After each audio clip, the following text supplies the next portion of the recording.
What's going on? What's going on? Y'all, excuse me for a little second, just going over some stuff real quick. Um, Shout out Calvin Holloway. Shout out Martinez Game Dogs. Shout out Larry B. Austin Jr. Shout out AQ Henry's Kennels, man. What's going on? Hope everybody's enjoying this lovely Thursday night. I'm still a little thrown off. The time went forward, or yeah, it went forward. So yeah, I'm still not even used to like the sun being up or just now going down. So getting kind of used to it. Getting kind of used to it. Does the audio sound okay?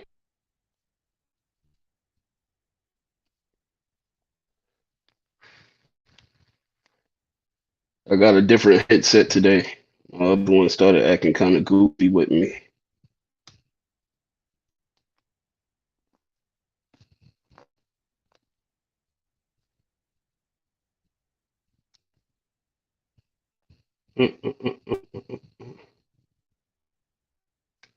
Salute to Vinny. Hey, somebody in the chat, let me know how this audio is going. I just had to use a different headset. Somebody let me know if it sound clear. Larry B. Austin, appreciate you swinging through, brothers. Appreciate y'all swinging through. About to get the cook up started real quick. Give me 1 second, just going over some last little stuff. And I'll give out some shout outs to the guys in the chat as well. You know, of course, over here with the new podcast series, man, everybody follow everybody, link up, try to meet some acquaintances. You know, there's a lot of good people out here in these dogs. Build relationships. Hopefully you could build your program up too. All of this stuff comes with taking the initiative. All right. Think I got most of my ducks in a row.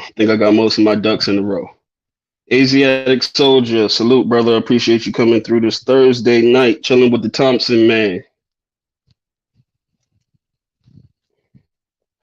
All right, we're gonna start this cook up. I get emails sometimes. IDT Kennels, salute, sister. How you doing? Appreciate you for joining us this Thursday night for a little podcast talk. Little this, a little bit of that. Chase Manhattan, appreciate it. Y'all could have been anywhere else in the world, but you're chilling with the Thompson man on a Thursday night.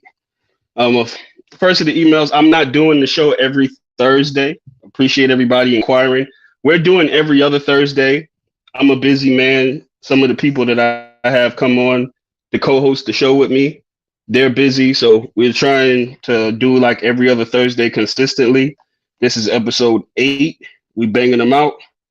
We go over a lot of topics on here. How to keep your dogs alive. Corey Rashad, appreciate you for swinging through.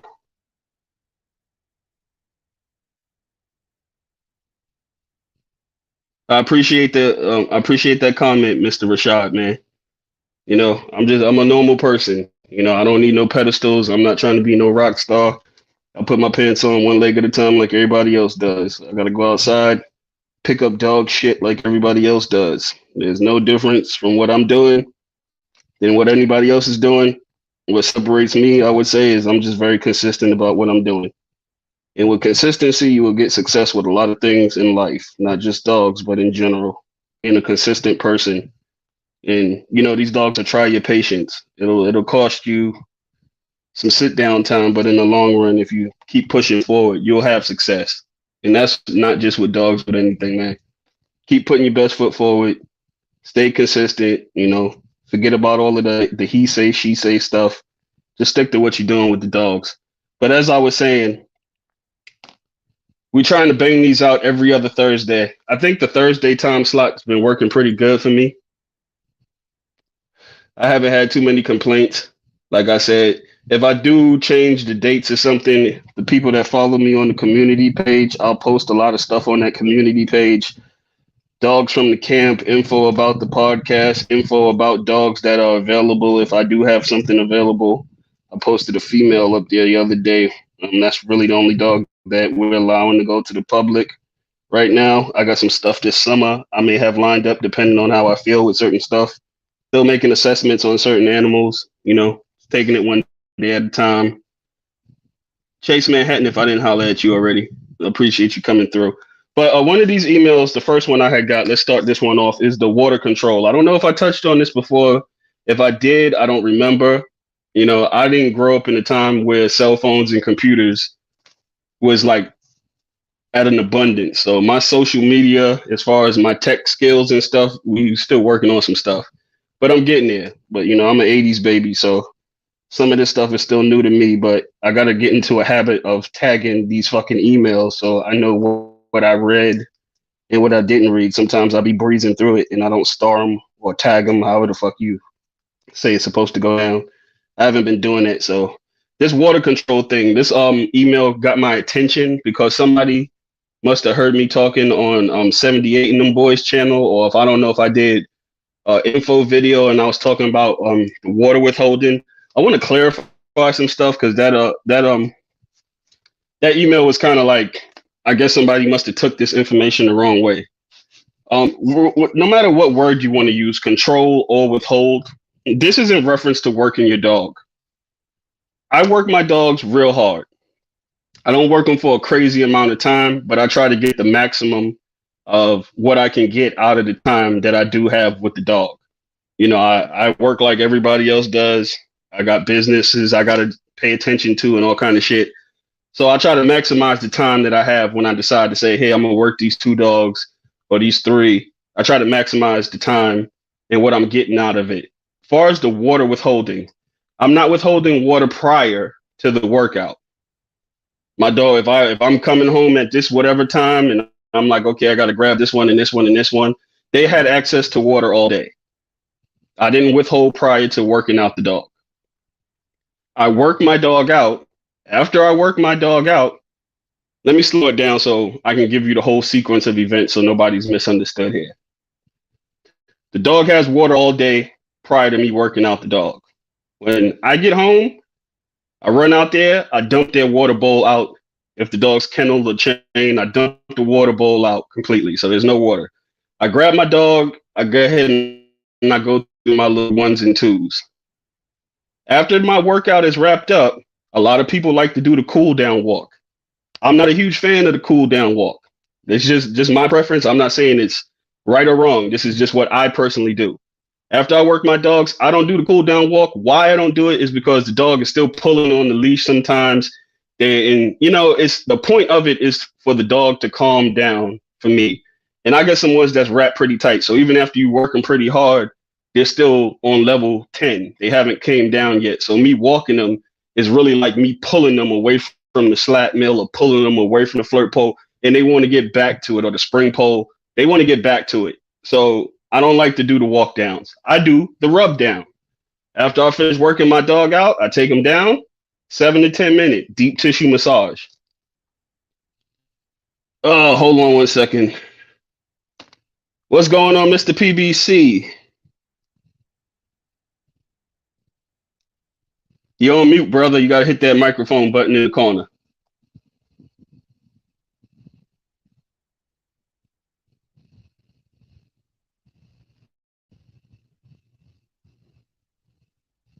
Hey, you got to hit that mic on it, Fred.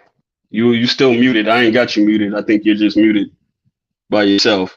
But as I was saying before I lose my train of thought with this shit, I'm doing a deep rub down, deep tissue rub down, front end, hindquarters, chest, face, deep tissue massage. While I'm doing this massage, the dog is calming down. The breathing is going to be pretty heavy. You're going to have all of that going on after you finish a good workout. The breathing is going to be heavy, but while I'm doing this deep tissue massage on this dog, he's slowly calming down. Slowly calming down. He's coming back to earth. After I do that, I usually feed an hour after I work the dogs or whatever dogs I'm working. So I feed roughly about an hour after the workout. But this is the thing. Once I do the deep tissue massage, I put the dog back in the kennel. I put the dog back on the chain, however you have your dog housed, and it does not have access to water. I like to let those dogs naturally calm down. And the reason you do this is because you can see it yourself. If you want to just do this experiment in general, work your dog And then when you're done working them, put them up and see how they respond to the water. A lot of them will dunk their head in the water bowl, gushing down a bunch of water. That's not what you want after the workout. You want the dog to not look or be running for water after the workout. So you worked your dog hard, you put him up, and he done sat down and lapped up a gallon of water. He done drunk so much water when you put the feed down, he can't even fit anything else in his stomach because he has a belly full of water. Now do the routine that I just told you, and you'll notice the response to water is totally different. After you let that dog sit down in that kennel, whatever you have housed for that dog, and then you put the water down with the feed, you'll notice the dog's reaction to the water isn't the dunk my head in the bowl and try to lap up a gallon of water. You'll notice they'll take a couple of laps. They may take a good amount of laps, but the reaction to it isn't the same. That's what I mean by controlling and withholding water. I don't want anybody to be thinking like, oh, you don't give your dogs water for the whole day. That's not what it was. So hopefully what I said clarified clarified any information for that person who emailed me. I'm sorry I didn't write down the name or whatever, but I hope that information helped you. This was not an issue of you're withholding water from your dog for hours or days at a time. That's not what the purpose of it is. It's pretty much water control. When you take too much water in, you kind of just wasted your time with the workout. If you let the dog sit there and lap up a gallon of water after you work them out, the dog's going to consistently be reacting that way. And then you'll notice they'll pick up habits like that. And that's not a real good habit, especially when you're trying to work a dog out and keep track of what you got going on. The withholding of the water is key. All right. I had some more people into. Hey, Fred, I don't know if I got to resync you in, but you're on mute. You can hear me? Yeah, I can hear you. All right, you good to go. Everybody else can hear you now, man. This is my older partner, man. Everybody ain't tech savvy. I was sitting there. Hold on. Let me shout out some people in the chat, Fred, real quick. Everybody's in. I got AQ Henry, AQ Henry's Kennels, Lay Marshall, Walter Baker, Vinny again, IDT, Michael Fargood, AQ Kennels, Henry, Larry Marshall, IDT Kennels, Gas and Go Kennels. Appreciate you, brother, coming in. Check out that brother on YouTube. FBK Red, Student for Life Dog Training. What's going on? Everybody, welcome to the chat. Mr. Fred, how you been doing today, man? You enjoying this beautiful Thursday night? I still got some daylight, man. They done mess with the time. Yeah, I just got through cutting some grass and stuff, so just came in and took a shower and feeling good. Well, you hitting that lawnmower on a Thursday night? Hey, I got to do it in moderation. I can't do it like a lot of people just do it all in one day, because of my eyes. I got a weed eat and stuff like that. I got to have protective stuff on and everything else, man. Oh, man, but at least you can see now. You ain't out there just blind Bat Willie in it before, boy. You had some people dying in the chat with that shit. You went up there, gave a whole speech about how you can't see, and then you up here trying to cut grass, boy. I took my hat to you, boy. You's a soldier. Hey, I can see the grass now. Thank you, Jesus. Hey, one time that thing looked like a green sponge that you buy from the store to wash your dishes with. I mean, I couldn't see a blade of grass. Hey, man, that thing bothered me for a long time. So what you just... That thing mentally... Oh, man, I used to talk to you on the phone. Wow. Huh? I know. I heard when I talked to you on the phone, all that been going on, man. I heard you was going through it, man. I said, man, shit. Yeah. That's a hell of a punch, but you got to keep scratching. Hey, I can cut a little bit of hair again. I'm holding a straight razor and doing a little bit of straight weight. Oh, you got the shop back up in? I got the shop back up in? I ain't like I used to be, but I will do one, what you call it, by appointment. That's all. Just a little appointment work. Okay. I'm glad to see you back in it. Wide open, but I do appointment work. Yeah. Specialized. Shit. I'm glad to hear that, man. A lot of people like the appointment stuff because a lot of people hate to wait. So, Mm. I think that works out for me and works out for them too. Man, I'm glad to see you back. I know that barbershop mean a lot to you, man. This Yeah, own, yeah, own business owner here online, just not a breeder slash dog, man. This is actual business owner. That was one of the first things I noticed, man, when I met you. It was like, damn, bro, you got your own business and everything. Had your yeah. dog set up, had the damn barbershop set up, everything. I was like, damn, man, this brother doing this thing, man. Cutting for 40 years since 1980. Woo! Yeah, yeah. That hit hard, man. I ain't gonna sit here and hold you. I was born in '85. Yeah. But I was Yeah, born in yeah. '85. Been cutting here that whole time.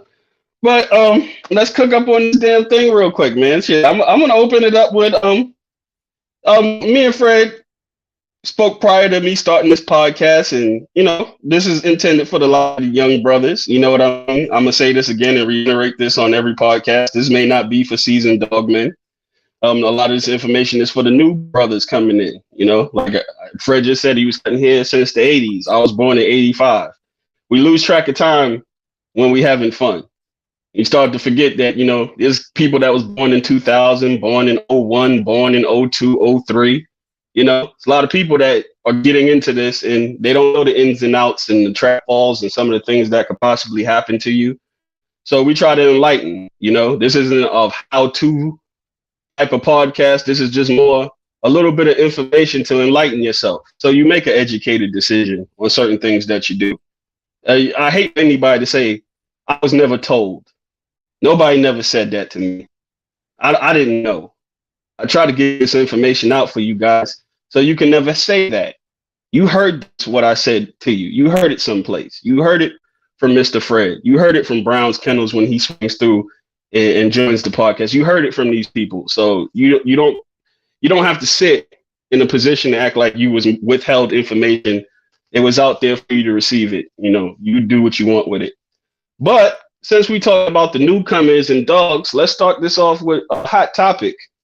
This started off with an email first. I didn't know how to tackle this conversation really, but it was an interesting conversation. And then I had a conversation with a fellow friend of mine who got out of dogs. This was an older person, and they brought up the same topic too.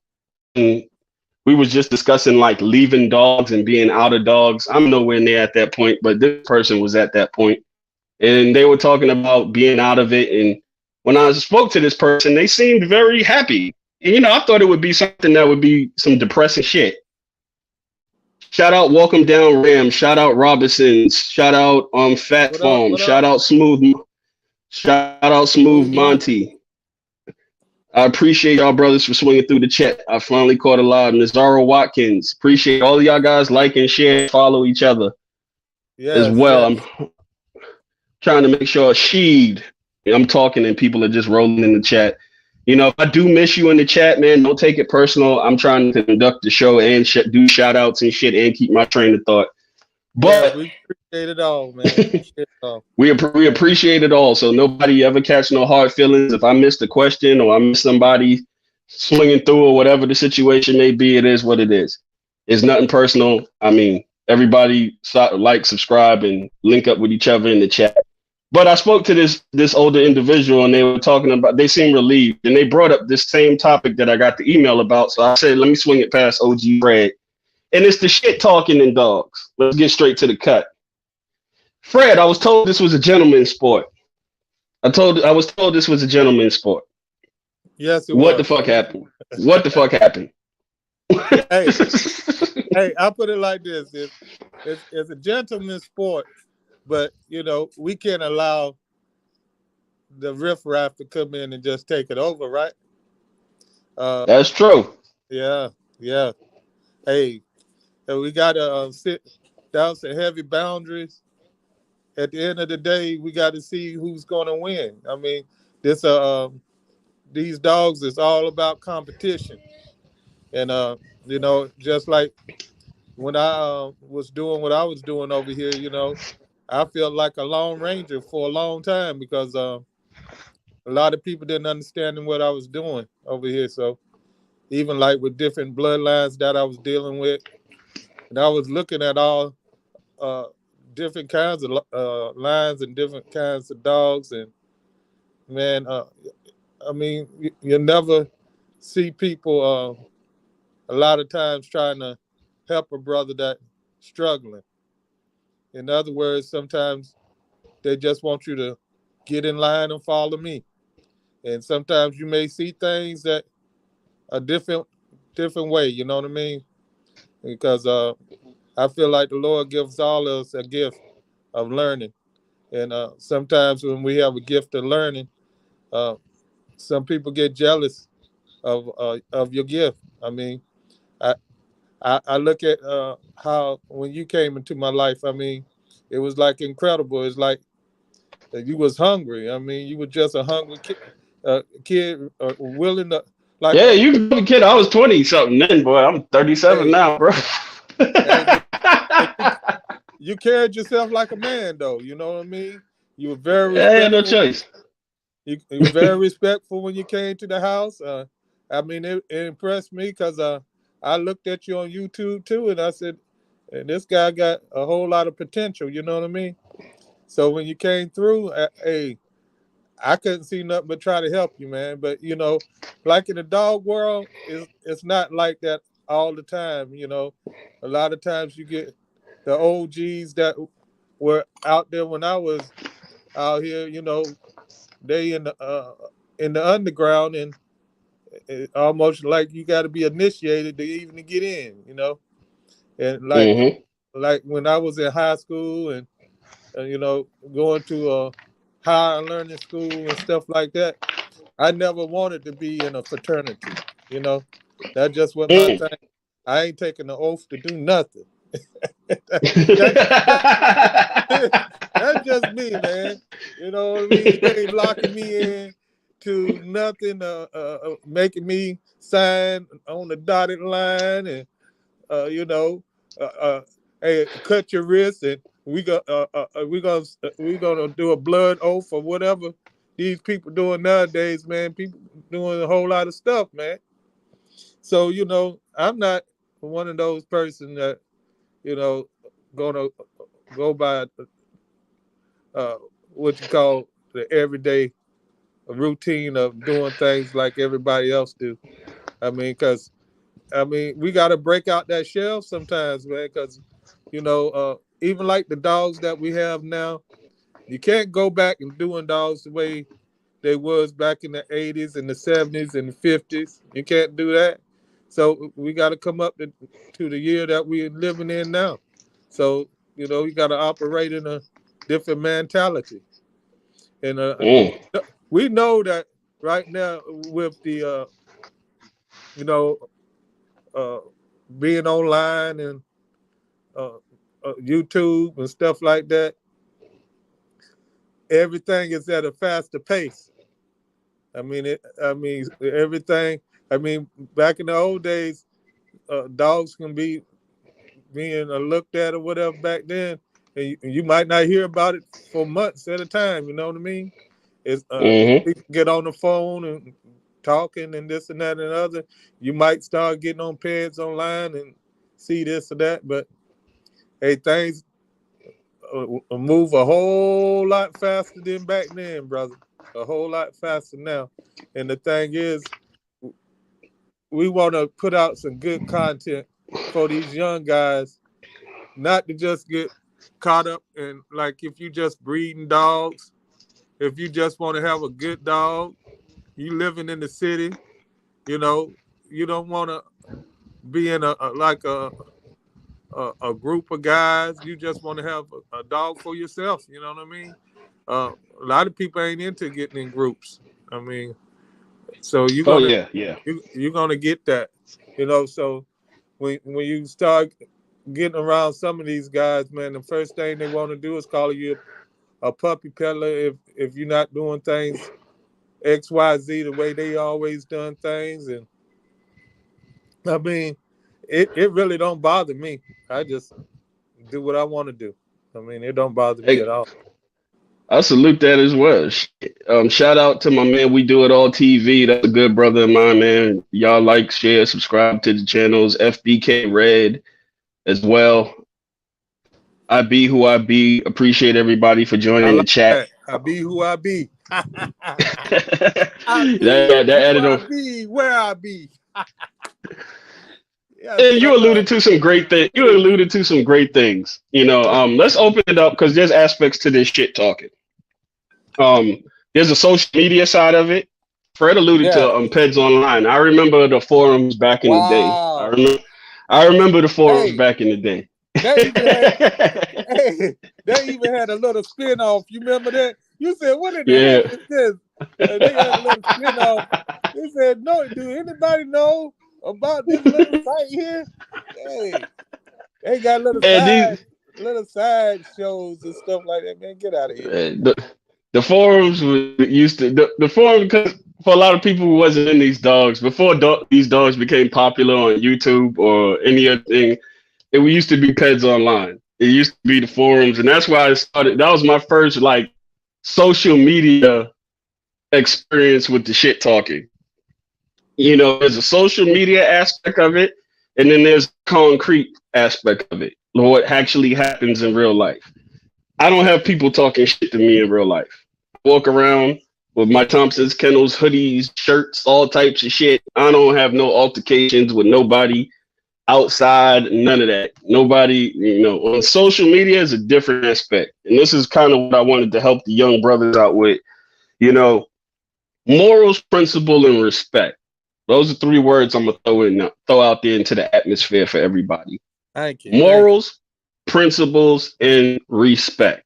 That's all right. This is something that's overlooked in the dogs. We're in a time with social media, and there's a lot of young brothers. There's a lot of older dog men on social media. It's a huge wealth of information out here for everybody to absorb. But what we are absorbing with certain things is the shit talking, the disrespect, not having morals and principles. This thing can get kind of ugly. And that's why I really want to get this message out to the young brothers. Don't fall into the trap of talking shit about people you know nothing about. Wow. We can sit here and we can talk dogs and this guy may have dogs and you got dogs, so this equivalents to you being able to have a conversation and talk reckless and crazy and say shit. This stuff pours over from social media. It spills into the streets sometimes. And that's what you got to be cognizant of. You're dealing with people you don't know, and I don't care how many videos you watch to this person, how much info you soaked up, you still don't know this person in real life. And we can get to a place with these dogs where you get the young bulls. I know how it is to be filled up with testosterone and you bouncing around, you got all this energy for these dogs, and it's coming out in the wrong way. And I don't want to see nobody get their head cracked. And I'm gonna hold on one second. Brown Kennels, you in the building? You can hear me, brother? Yeah, I got you, bro. Yeah, salute. Appreciate you, brother. This busy man as well. I appreciate you making time to swing through on the chat. Brown Kennels in the building, people. Check them out on YouTube, Facebook, all that good stuff. But as I was saying, don't let this free right that you start to feel like you can disrespect people, you can insult people, you can call people derogatory names, and then when they meet up with your ass, it's gonna be flowers and candy. Everybody ain't mentally sane. I know plenty of people that's crazy that got dogs. You say the wrong shit to them, you do the wrong thing to them, they coming at you like the guns of the Navarone. This is what happens in real life with grown men and grown women dealing in these dogs. We got to get back to an etiquette of respect. Not saying you got to kiss nobody's ass, but don't go out your way to insult people you don't know. Yeah, I think it's like a pat on the back mentality in these dogs where if you talk shit, I guess you're like accepted into a group of shit talkers, but that don't mean nothing in real life. Because like I said, I walk around every day. I'll be at the grocery store, Walmart. I'll be all over the damn place. Shit don't happen in real life. It takes place on the internet. But you can do something on the internet that can affect you in real life. This is a huge lesson that you guys got to understand. Dealing with a lot of different characters, and everybody ain't playing. Those little slick ass jokes and shit like that, there's some people that will pistol whip the teeth out your mouth for saying that to them. Be cognizant of this. Just because we're in dogs, this could be dogs, cars, helicopters, whatever the fuck you want to pull out the sky. It could be these things, but don't ever lose track of being a man and manhood. And the same goes for the ladies out there. You know what I mean? You're not dealing with children. You're dealing with grown ass people with families, kids, all types of stuff going on. Ain't nobody playing with you. And I'm not saying this is a threat. I want you guys to wholeheartedly understand this, because there's some people that's crazy. They will find out who you are. They will find out where you're at. The dog community is a very, very small community. If you don't really know somebody, odds are, if you're in the community, you know somebody who knows of that person. It's a cold feeling to be in the woods, in the dark, and now a car pull up with some people that you was talking shit about, and you asked out here in the middle of the woods and nowhere, no man's land. That's how easily things can happen to you. So please, brothers, with shit talking, be cognizant of it, man. It's not. I opened this whole segment up about the shit talking and dogs, morals, principles, respect. At one time, this was a gentleman's sport, historically speaking. We got to start conducting ourselves like that again.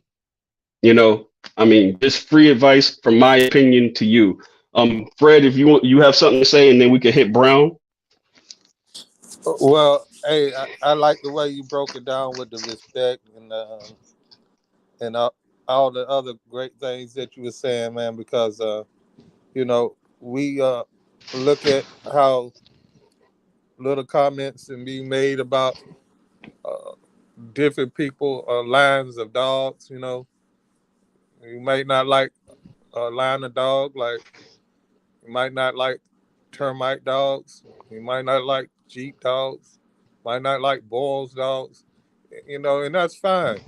And and you got the right to say whatever you want to say. But a lot of times, people just take it to another level. You know, uh, trying to besmirch somebody's name for no reason. You know, um, don't know nothing about the dogs. You got guys that I know guys personally. You know, because me and you be talking all the time, Thompson. Jokers don't even get their hands dirty. I don't even know Say how it again. Say it they don't again. even get their hands dirty. Don't even get their hands dirty. You know, and I know, and my wife knows, and I got partners that got wives and stuff like that, and they know how long we be on the phone talking. And you know, it's a lifestyle, bro. We be out there cleaning up the yards all week. Need to be somewhere else with the family doing things, and can't even do that because we got responsibilities with these dogs. Now, if you done took your life and you done monetized it now to have these dogs, I mean, you want some respect. You know, that's just like it is. Anybody want respect. So the thing is, some people are able to take a little bit of junk talking, and some people are not. And then you may have guys around you that'll take it farther than what you would ever take it. Because Mm-hmm. like you said, the young generation, they not built like that. You know, when I grew up back in the 50s, I'm not back in the early 60s, and you know, we yes ma'am, yes sir, no ma'am, no sir, and that's what black people, white people, it don't matter. I mean, I give respect to anybody, man. Color don't matter. I mean, you bring good vibes to me, I'm gonna give you good vibes back. You know, that's the way we grew up when we was growing up. But this day and time now, people not even raised to say yes, ma'am, and no, ma'am, yes, sir. Hey, I'm not going to say that to nobody. My granddaughter even says that she just not going to do that. She knows that what I do, but and she's 21 years old. I'm not going to do that stuff. That's the way people are now. So if you know that people are different, they got a shorter fuse than what they used to have. So some of the junk talking, you just have to be mindful of who you're talking junk to. I mean, we see all the time children going into school and blowing people away, even kids that's 6 years old. You know what I'm saying? So, it's not impossible to think that this won't happen with these dogs because it happens. It's happened. It's happening, and it's happened. Just to throw it out there, people have lost their life behind these dogs. Seriously. Brown, go ahead and cook up, man. I know this was a topic I spoke to you about. You wanted to cook up on. Yo, I feel like this with these dogs, people, I put it like this, it's a serious thing when it comes to the dog, first of all. You know what I mean? Because for one, if you're breeding a dog, most people get upset because a lot of people talk about the caliber of dogs they have. You know what I mean? Instead of letting the dogs, you breed dogs out there, whatever. But a lot of people just take it real serious when you talking about the dogs, and sometimes it don't even be about the dogs because you got a lot of nonchalant heads out here. You know what I mean? And it become about the person behind the dog. You feel me? Woo! Yeah, real talk, man. I'm deep with it because I know people. You know what I mean? And everybody breeding dogs. You know what I mean? It's nothing personal. I done became the middleman in a lot of situations. Like, yo, just chill out. You know what I mean? I mean, you can't stop nobody from talking about a damn dog. You know what I mean? That's being simple minded. You feel me? Exactly. I Because mean, there is two aspects. There's two aspects to this. There's the shit talking with the dogs, and there's the shit talking with the people. I lumped it all into one, but you can break it down. It kind of goes from dog to people, and then that's where it gets kind of misconstrued. You know what it goes to? It goes to the person that's breeding the dog and the reason why he's breeding his dog. You know what I mean? I mean, a lot of people breed dogs, put them in, like I said, I'm into the breed itself, and put them into working conditions and, sled pulling or, running up, jumping, I mean, all of that. You got to look at why they're breeding the dog, why you chose this person. You know what I mean? Yeah. I mean, it's a lot. It's a lot behind everything. You know what I mean? And the greatest advice I could give to the young bulls is don't get involved with it. If you like certain things with the dogs in general, I'm not a person that I can say I have my hands on all of these dogs. We're going to shift this conversation to the dog side of it. But I think we alluded to the people side of it. You could get your head bust out here talking crazy, but now let's just talk to the dog part of it. The dog part of it, the way I'm getting it is, if you haven't fed these motherfuckers, because people ask me all the time, what do I feel about this dog? What do I feel about this blood? What do I feel about that blood? Some of these bloods that are mentioned to me, I've never ran. I've seen a couple on certain people's yards. This would be the assessment that I'm giving you. But I haven't physically fed them, took care of them, raised one up from a puppy. So I can't give you this input that a lot of people be wanting to get. Like, yeah, should I breed to this or should I breed to that? I just don't know. And I refrain always from down in a bloodline or down in a group of dogs because it would be asinine and ignorant for me to think that there's not any working forms of this dog that somebody owns.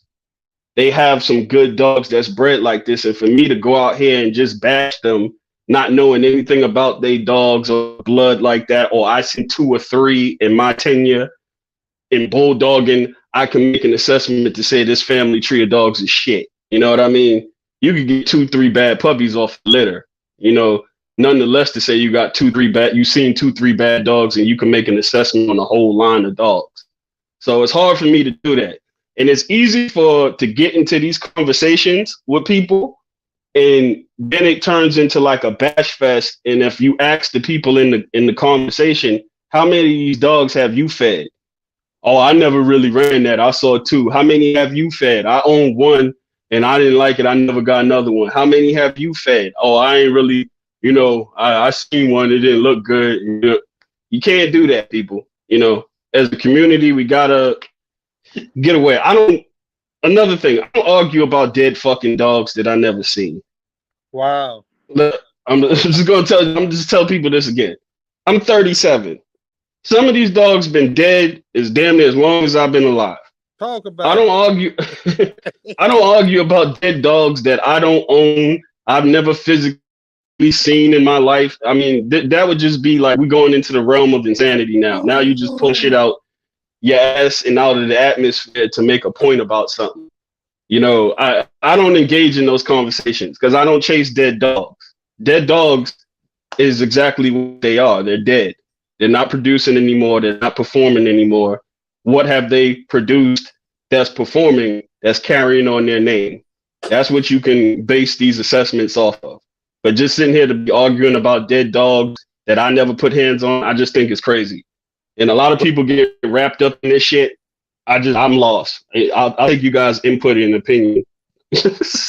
Well, I think you sitting right on top of it right now because, it seems like a lot of times they sit and talk about different dogs and stuff, and they go back and forth with it so much. Then you get a group of guys that feel a certain type of way about a bloodline. Then everybody separate and go to the Red Boy Jocko, or they go to the Jeep, and they go to whatever bloodlines they like, and then they just start talking about each other, man. But the thing is, back in the old days, you had guys that wouldn't even breed their dogs together with certain people. You know what I mean? You had guys that had Eli dogs.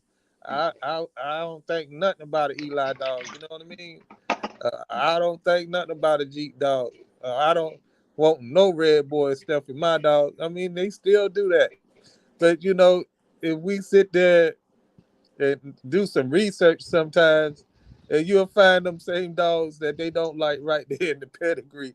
Because, sometimes they can have something that, that's true to what they are running. But a lot of times they don't. A lot of times they don't. And then a lot of times the people that running them don't even know, because back in a lot of times they didn't even have paperwork back then. They were just running dogs. And then when it started being, important to have paperwork, people still don't believe in paperwork. You know, and that was a big thing Don't when bring I that. got Don't bring that shit involved. up. Don't bring that shit up, Fred. I'm not gonna do it. Don't do it. Because the junk talking is junk talking, and a lot of times junk talking come from a guy sitting on the phone gossiping most of the time to the friends they like, and then go back over to the other side of. They might be still cool with some of the people on the other side, find out what's going on in their camp, and come back and tell people in the other camp. So you got one a backbiter in the group that spread the news, who's who in the news. You know what I'm saying? And Hey, stuff started. I call them fire starters. yo, I done seen people pull their skirt up because of these dogs. know what I mean? Don't do it, bro. Hey, Don't do it. For real, hey, hold man. on, hold Like, on, yo, hold on 1 second, bro. Shout out to 78 Sports TV, Martier Cologne Memories. Appreciate you swinging through. Black Mafia Bulldogs, Melvin Brown, Cannon G Kennels. I think I caught Smooth Monty. If I didn't, Magic, Tyrone Britton. Appreciate everybody for swinging through. He was talking Brown. Skirt pulling up in the dogs, man. They pulling up skirts and showing thongs. Go ahead. I mean, yo, I mean, people literally pull up their skirts because of these dogs. I mean, and that's because somebody just it don't even be the dog; it be the person behind the dog. You know what I mean? Like, don't get me wrong, yo. If I said it once, I could say it twice. You know what I mean? It ain't no sugarcoating over here. You know what I mean? And at the end of the day, when you see how many people would jump on a bandwagon, it's amazing. You know what I mean? It's It amazing. really is. It And really is. the crazy part is, it ain't because somebody talking about Red Boy, Jocko, G. It ain't because about the dog. You know what I mean? It's about the person behind the dog. Hey, one thing, like I always tell people, man, do your homework. You got to do your homework. Not only on the dog, but on the person behind the dog. You know, shit, like Thompson. That's a big. Shit, That's a big thing. That's a Because a big lot of thing. times they don't even know the person behind the dog. You look at big names like the termite dog. Exactly. Somebody sent me a podcast on termite, and it was a man talking on there, and and he said, "Yeah, that's the termite man." I said, "What's the man's name?" He said, "I don't know." I said, "Is it Perry Powell?" And he said, "I don't know." I said, "I think Perry Powell was the termite man. I really do." But you know, like I would get my dogs from Eddie Barrera, but he wasn't a guy that owned termite. He had dogs down from termite. You know what I mean? So termite was a heavy producing dog. You know what I'm saying? And it's still producing stuff to this day. And you know, just like people might say a Boyle's dog. When they say a Boyle's dog, they actually calling this man last name. His last name is Boyle. When they say Right, Thompson, that's Thompson last name. When they say Brown, that's Brown's last name. But when they say Pitbull City, they don't know Fred Davis.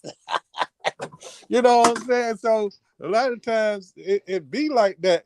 They don't even know who is the person behind the dogs. A lot of times. Mm. They This is just very know. valuable I information. mean, even if you look down through history, you will see a lot of famous dogs like Mayday. Who bred Mayday? I don't know. I yeah. mean, You want it's to just jump a into lot of famous dogs out there, famous in their own right, bro. And they right, stand right. alone. They stand alone, dogs. Uh, uh, you know, that stand alone by themselves. And then Right, you Shout got out right. Samurai. Shout out Samurai Kennels. I think I caught Black Hunt Kennels. He does lives on Wednesdays, man. Good brother, man. Trying to open up a lot of avenues. I catch him when I can. A lot of you brothers, if I don't leave a comment on your channel, best believe I hit you a thumbs up. You know, I catch everybody as I get free time and stuff. But go ahead, Fred. You left off at all of these dogs. Some of these dogs are accomplished in their own right. Go ahead. Yeah, a lot of them are accomplished in their own right, and so a lot of times you get these arguments about people, just like you might say Bert Sorrell, Bert, what is it, Sorrell, Bert Sorrell. Yeah. or and you know a lot of people may love the dogs that he produced, and then they might find out a backstory to him and try to besmirch the man's name, just like the Hammonds dogs. They might try to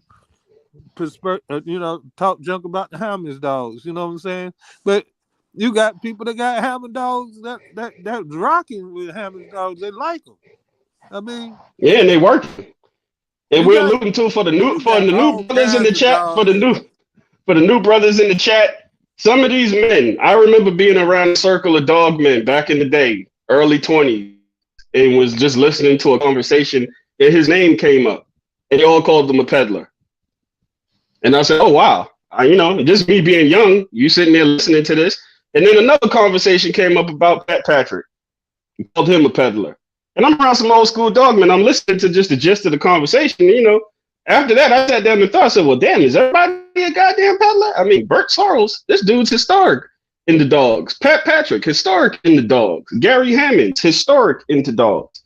So, just to give the young brothers a playing field while Fred's bringing up some of these names, because some of these names back then, they wasn't spoken highly of in certain circles, and nobody's absolved to this. Shit talking, nobody gets away with it. Everybody has to deal with it, but more or less the conversation is, if we start as a community, let's cut the shit down to a minimum if we can, because this is how we are viewed. I'm going to be honest. When I first got into the dogs, I used to buy all the gazettes from ADBA, bro. And I sit there and I go through those little gazette papers, and man, it's just like looking at a Christmas list. Well, I would love to have this dog. I would love to have that dog, but you don't know nothing about none of them. Right. But as time went on, things started moving a little bit faster. Then you had people that were out here that supposed to know more than the average Joe. You know what I mean? So then they say, well, it's books out here. You can get books and learn about this and learn about that. Then everybody started learning stuff and still ain't got their hands dirty. Yeah, so that's true. I didn't want to be one of those Joe Blows, man. Don't tell me about no darn dogs and you don't get your hands dirty. You can go talk to somebody that care about that, because I don't really care. If you don't get your hands dirty and find out exactly what you got on your yard, you can't speak on my yard. I got guys that speak on Pitbull City and what he running balls, dog. They don't know what I got over here, bro. And I even I'm close to you, and I don't know what you got over there sometimes. I got people that walk on my yard and say, "Oh, I didn't know you had that. Oh, I didn't know you." Man, get out of here. But like you said, you think I'm supposed to tell you everything? Man, get out of here. They don't know the man behind the dog.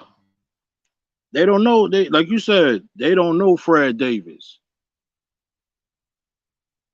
You said that right, 100%. They don't know Fred Davis. I mean, look, when we linked up, nigga was like a kid in a candy store. You know what I mean? And everything looked good. You know what I mean? Shit. Everything, man. And one thing about me, Brown, I don't care what day of the week you come to my yard, it's gonna look like it did when you first came over here, bro. My wife told me, you can have these dogs, but one thing you can't have is a stinking yard. I know that's right, bro. I know that's right, bro. And I don't believe in that. I cleans up behind my dogs every day. Shout out to 78 Sports too, if I didn't catch him in the chat, man. Yeah. A salute to those brothers, man. Check them out on Sundays on Game Dog Talk. I love to catch y'all, boy. I could y'all on the speaker sometime when I'm cleaning the yard, boy. It helped the time go by. Salute to those brothers as well. Go ahead, Fred. Salute to y'all. Wow. Yeah, but man, I mean, when you cleaning up your yard and stuff, it pours out on your dogs, man, and it shows through your dogs. Like when Thompson first got Cookie from me, he said, "Man, this one of the healthiest little puppies I ever got." But for him to say that, man, that made me feel 10 foot tall. And and that's what I strive to try to do, man. Try to get a product to people and put it in their hands the way I would like. I wouldn't want to get no sick dog that you have to start taking to the vet as soon as you get them in your hand. Yeah, you paid all that money for a sick dog. That's clown shit. Man. But let's just keep it real. I didn't start out like, people get successful in dogs and they forget where it was. where they started out from. I always try to go back to when I was in grind mode, driving around trying to get dogs, driving, hollering at this person, hollering at that person. I said that to Fred because I've been down the street with this shit. I've had people giving me puppies with fleas, coccidia, bellies full of worms, all types of ill shit. And I wanted to say that to Fred. This is one of the healthiest puppies I've ever received. And that meant something to me. Because I know that at certain points in this, you start noticing quality. You start noticing the shit if you really dealing in these dogs, you start noticing quality. And I noticed what I was receiving prior. And these dogs, you know, it's always a huge war story and all this is this, that, and the third. Yeah, that's nice. But this puppy I got here is shitting blood all over the place. So this war story ain't helping me right now. With this $200 in meds I gotta pay for, the quarantining of this dog now, you know, these war stories ain't equating to what the fuck's actually transpiring between me and you right now. I've seen it, I received it, and that's something you brothers need to pay attention to. You ain't supposed to be spending your hard-earned money on these dogs and having to be doing medical on them when you get home. It's not supposed to be that way. And if that's what some brothers got, if that's what some brothers got going on, y'all got to go back to the drawing board. You got to. You don't want to be in this. Screw all of the dog man accolades and titles. You don't want to be in this game and be the person known for the sick dogs in the shitty yard. Because once you get that name on you, you would pray for somebody to call you a peddler. Because that's exactly what you're going to be labeled as. The dude with the dirty ass dogs, sick dogs, the bullshit. And that's hard to get off your name. So don't give nobody no sick animals. If you got to call a client on the phone and say, hey, something popped up, this is what's happening, I got to get this medically taken care of before you get your dog, you need to say that. Because the worst thing is for somebody to get home and get attached to these animals and then something happened to them, bro. And it was your fault. So please take that in the heed, brothers. Please take that to heed. But Cook Up, I didn't mean to cut anybody off when I went on my little speech about that. Nah, son. You've been preaching, bro. He was preaching it, son. Hey, he bringing the smoke. Hey, hey, man. If we doing the show every other week, we got to come with the heat now. It's serious, man. I mean, yo, who want a sick dog, man? Like, the average person, for one, you know, we all grown. If you work for your hard-earned money and you decide to get a dog, yo, you should get what you want. You know what I mean? You don't want to buy a dog. Buying a dog is like buying a car. You're gonna put money into this. You know what I mean? Years of your life. And you putting money into it off rip. You know what I mean? Because for one, like I tell heads, yo, like, I don't got no sales pitch. Nigga, I mean, at the end of the day, even about selling dogs, you know what I mean? Like, that right there, you know, is itself. You know, I would breed a dog, you know what I mean? And if you decide to buy a dog or purchase a dog, you know, you're going to spend your money on something. I hope you spend your money on something that you know what you're getting. That goes back truly to want. your homework. You know what I mean? Just like I said, it's like buying you're doing your homework and truly want. It's like buying a car. You know what I mean? This is huge. Yeah, you're going to put your money down on something or pay for something and you take it home, or a week later, you know what I mean, it's running hot on you. You know, it's real. You know what I mean? You take your tax money and you get a car, now it's running hot on you. Same thing with these dogs. And it's worse with even dogs because you're immediately spending, because these animals have to be housed, fed, maintained. There's a lot going into this with these dogs. There's nothing easy about this at all. And as Brown alluded to, man, A lot of you guys don't really know what you're looking for. Now, I will say this though. In the days of social media, you get to see a lot more than you used to get to see back in the day. Because back in the day, it wasn't no videos and none of that shit. You could send somebody, and nobody really knew your dogs unless they actually seen them. But in today's society with social media, people are able to show their dogs doing all type of activities, and they can see certain offspring. You know, a lot of people credit my channel just because they can go back and actually see where my dogs came from. It wasn't no mysterious story. Some of the dogs that they want, they actually seen come out the vagina, if you want to say it. Man, So, you know, you got. I know at least 4 to 5 generations over there, extended from my area. You know, yeah, that what blows my mind, because I know what it was when it came through here, and then to see it from my yard to your yard. Oh man, get out of here! You know how, man? That's impressive. It's impressive for me to look at it. Man, I sit back and watch what goes on between you and Brown, because I remember you and Brown when y'all first came around, and I say, man, it's amazing where this thing went in just a few years. But the thing is, if we really hold on to the work that you put in, and not only the work that you put in, but pass it on to somebody else, you know what I'm saying? The same way I passed it on to y'all, you'll keep this line going for many, many, many years, man. yeah. Some people, we getting into this point with the what you call, you know, sometimes you can carry it so far, and then it needs to go to somebody else's hands for them to take it to the next level.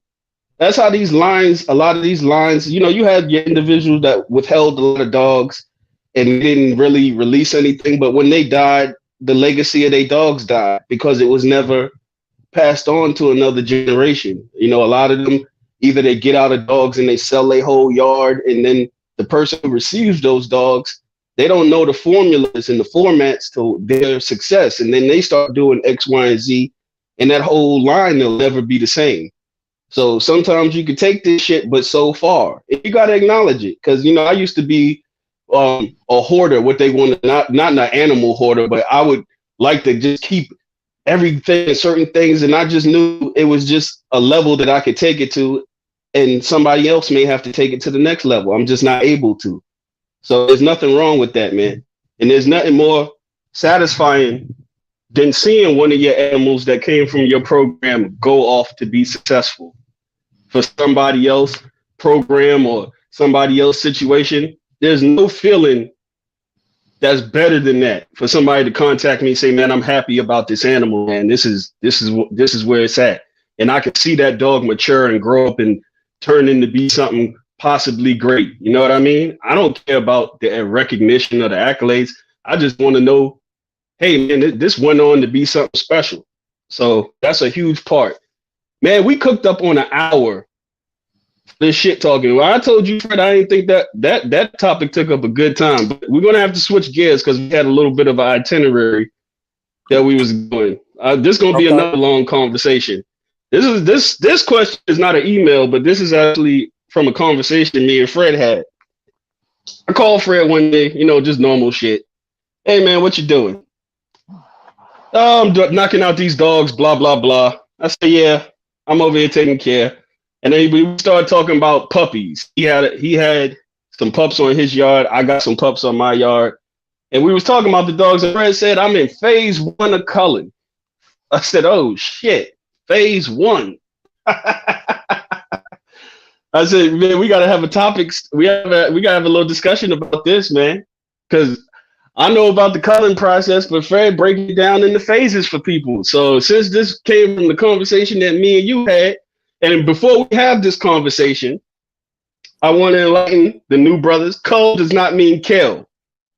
In the terms of this conversation that we're having, we're not referring to cull as kill.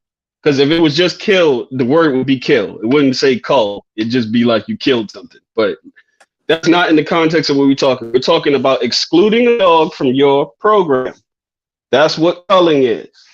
This is something that I'm not going to use on my yard. And I want to cut into this before I let Fred cook up on the cull phases. When we was talking about the culling, what was the main key that I wanted to say prior to this? It does not mean kill. It can mean rehome, fix, neuter, whatever you want to say. But before we have this conversation, I want to let everybody know cull does not always mean a bad thing as far as cur. I know these words sound similar, but they are two specifically different words and meanings. Cull does not mean cur. I can cull a dog off my yard because he barks too fucking much. I can cull a dog off my yard because he just not maybe physically what I want. He may be super destructive. And you know y'all young bulls, y'all love them crazy fucking dogs. Yeah, all the young bulls love you. Y'all love that shit. But the dog may be too much for me to handle. So I culled it off my yard.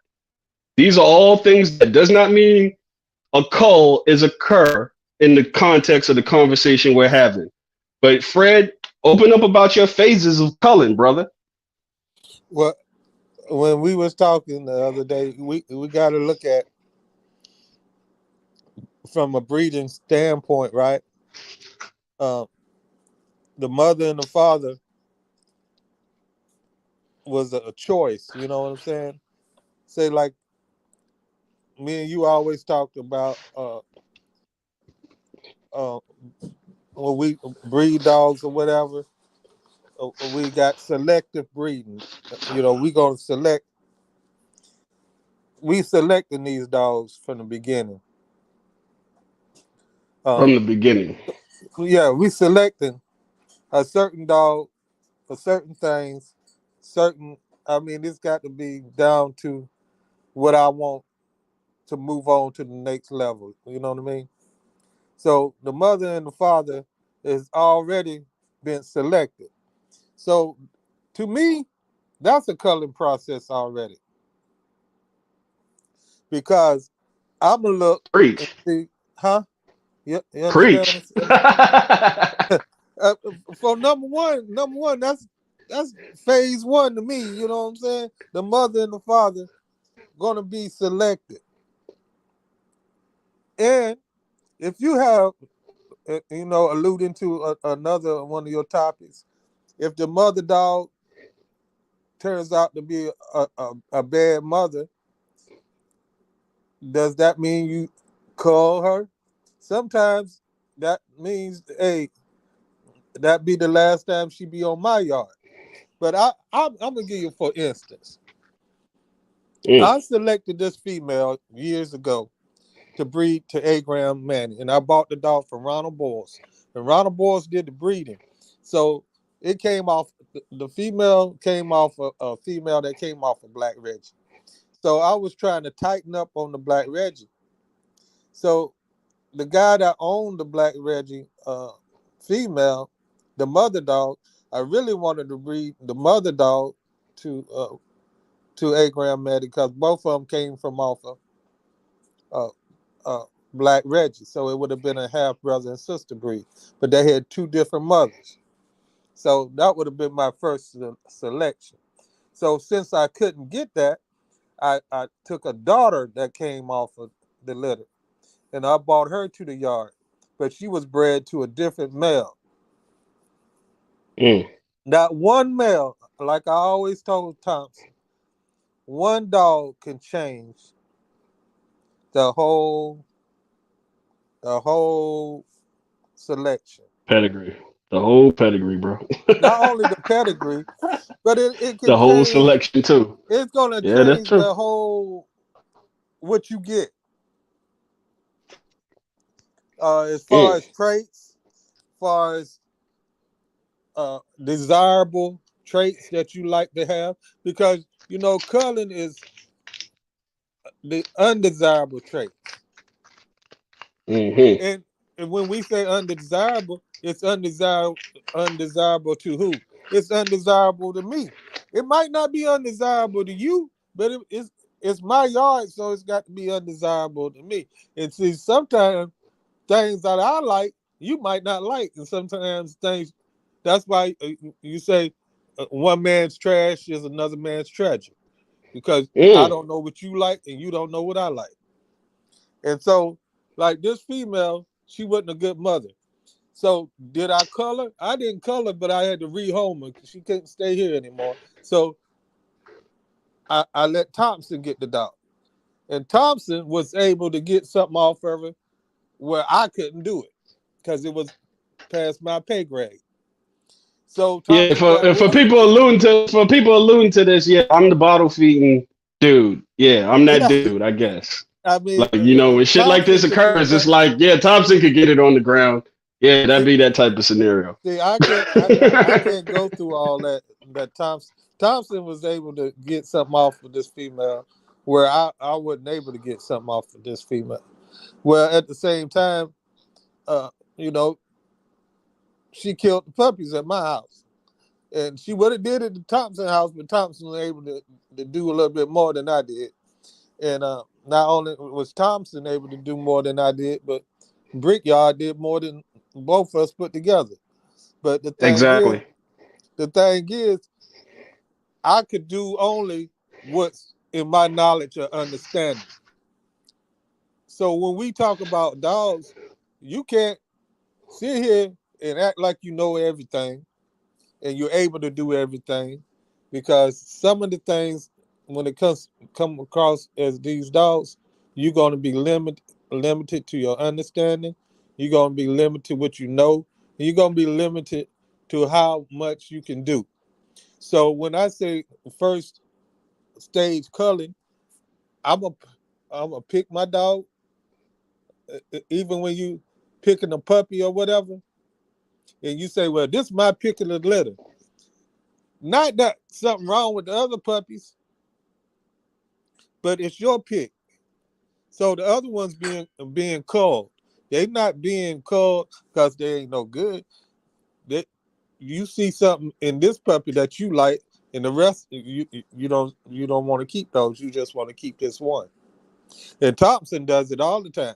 So I'm the same way, and I pick and choose what I like. He pick and choose what he like. Brown pick and choose what he like. But as they get older, you got to go to another stage of color, because either It you doesn't gonna stop. Go ahead, bro. either you gonna start making these decisions, or the dogs will make them for you. Woo! Woo! And That's the heavy. older they get, the more you see, and that's just why I say the first stage of color. Because as we say, we start off with the mother and the father, and we pick those dogs. They are selective breeding. Then we do the breeding. Then we pick which puppies we want to keep. That's the second process of culling. And then as they get older, if you kept 2 or 3 of them, you're going to say, well, that right there, he all right, but he got to go. But this one right here, I like him the best, and I'm going to keep that one, and that happens all the time until they get older, and they keep on going through culling processes until, I guess, until they get over 2.5, 3 years old sometimes. This Yeah, is somebody huge. else can cook up. That's why I say. But that's a lot of key things, man. I mean, a lot of key things, because people just assume, like, oh, you're getting rid of something and there's something wrong with it. No, it may not be my flavor. I tell you guys all the time, I'm getting older. I put up a video with a dog that I got from Fred, or he cursed me with, I should say, and you can see the extent of the housing has to be done to home and house this dog. She's ballistic. Anything sets her off, and I mean, a mouse could fart in the woods, and she's on it. She's gonna try and get out. That may not be my flavor. I'm getting older. I don't have energy for that shit all the time. It's a lot to deal with. It's a lot mentally to make sure everything's right around these certain groups of dogs. Because something happened, it's gonna cost you a bunch of money, or possibly you're gonna lose more valuable dogs on your yard if one of these motherfuckers cut loose. But Brown, let's hear a little input on your culling process and your phases and stuff, and how you go about certain things and selecting dogs. Shit, with most of the dogs I do call, I mean, you gotta be.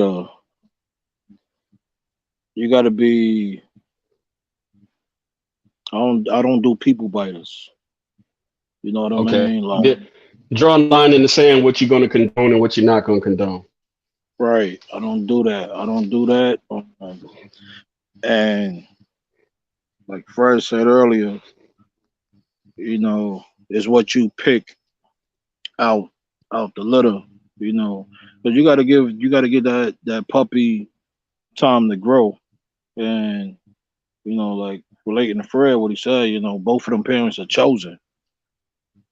You Hmm. know, and then going back to the blood that you're breeding, it all depends on how's it clicking. I don't have bat haywire dogs. I don't got dogs from other people that my yard scratched them out. You know what I mean? Yeah, It's it's true. just yeah, for real. And I had dogs that like literally lost it. But one thing about it, to me personally, you can see what you want in a puppy if you know what you want. Mm, mm. Yeah, you can see that. I mean, I was gonna touch on this experiment shit right here. This little experiment because this was part of the color conversation too. yeah, Know that when you're comes. doing experimental shit. Hey, when it come with, see, that comes with experience. You know what I mean? Like, the parents. You know how the parents are. You know, the ups and downs of the dog. And This is huge. This is huge here. This is huge. I really yeah, want to emphasize this. I want to emphasize this part of what you cooking up on too, Brown too, man. We gotta know what you're putting together and what you're trying to create. right, Have a right. have a firm idea of this shit because there's a fine line when people say that I'm breeding a family tree of dogs, but Most truthfully people just they're doing breeding, man. they're doing experimental breedings. They don't know what exactly they're going to get. Nobody knows 100%, but you should be able to say I know what I was shooting for. Now, what comes out in the wash is what's going to come out in the wash. But you need to know this is what I was trying to get when I paired these animals together. Now, if that happens or not happens, you got to know this shit. Because if you start falling into the lane of experimental breedings, that's not the stuff that you should be wanting to distribute to the public if you're selling dogs publicly. Because you don't know, like Brown emphasized, man biters.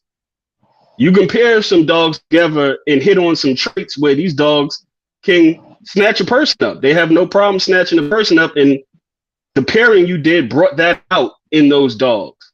So when you're experimenting with shit, you may want to have the money to experiment because that means you need to keep a large quantity of these dogs or put them with people that they know that this was something I'm trying out. I don't know if it's going to hit or miss, but it was worth the gamble to do it.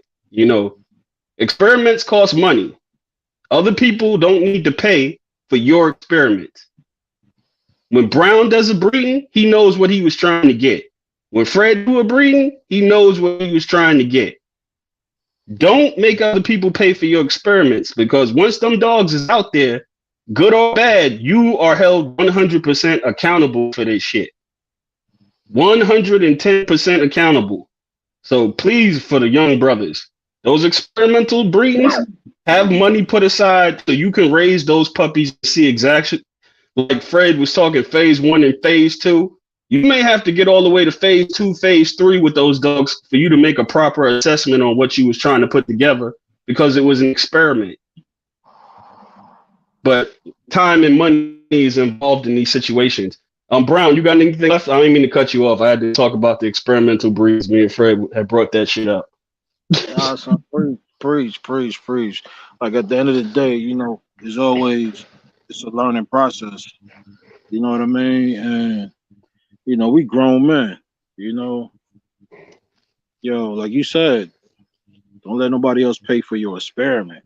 A lot of people just breed dogs, man. Like is way deeper than just breeding dogs. You know what I mean? Like this is like, see, that's You the got to thing be a about the scientist. You're damn near a yo. That's scientist. I was listening to Samurai Kennels.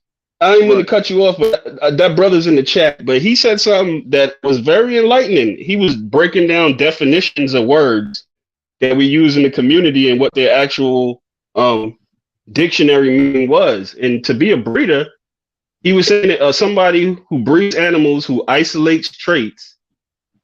I mean, it got very extensive to what it actually was when you're actually breeding animals. And you could almost take the terminology is like you're a borderline scientist because you're the person who has all this information about these dogs. It's you, like Fred Well, alluded to in the culling process. It's you.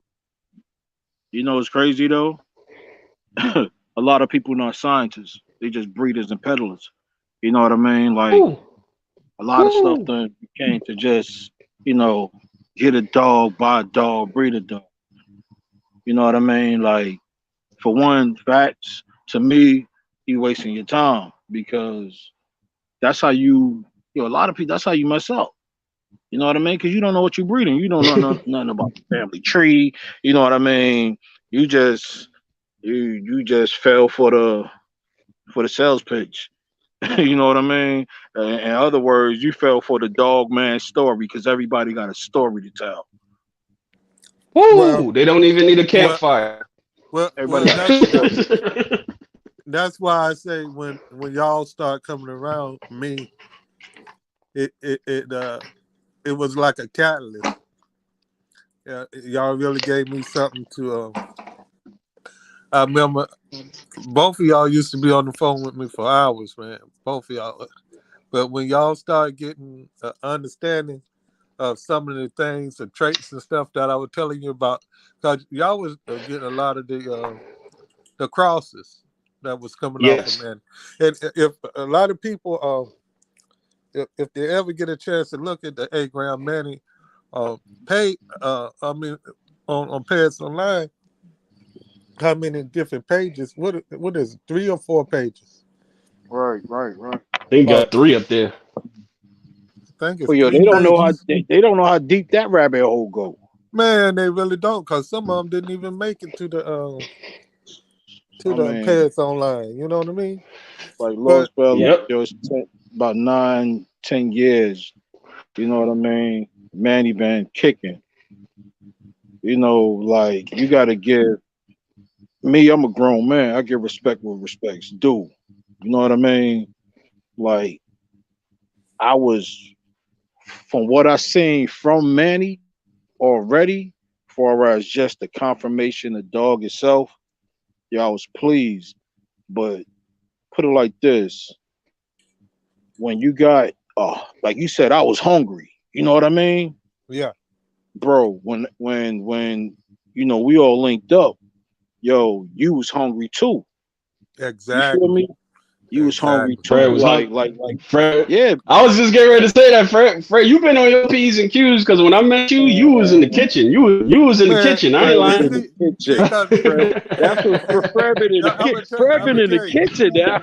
man, and let me tell you, when I first started, dibbling and dabbling and trying to understand what was going on with the Boyles dogs, you know, you know, I don't know if I should say this name or not, but I'm gonna say it anyway. But Alan Bell used to sit and talk to me so much about dogs, man, day in and day out.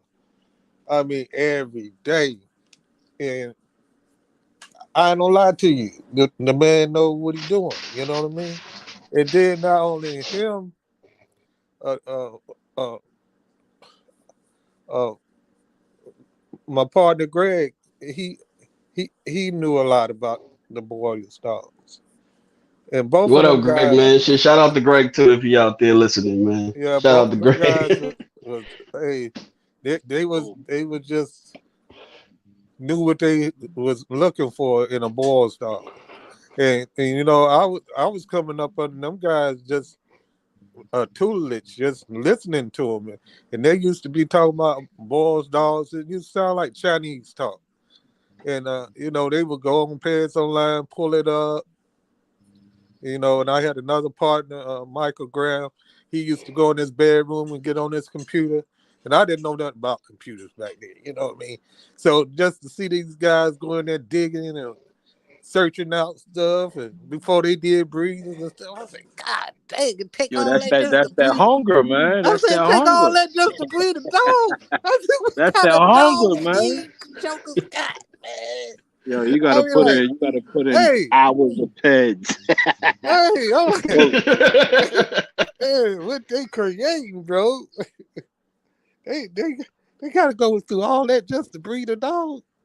So I'm just green as the next one. You know what I'm saying? But as time went on, my grandkids said, "Papa, we gonna help you get on this Pets Online." So they helped Papa get on the Pets Online, and a guy from DC, his name was Tim.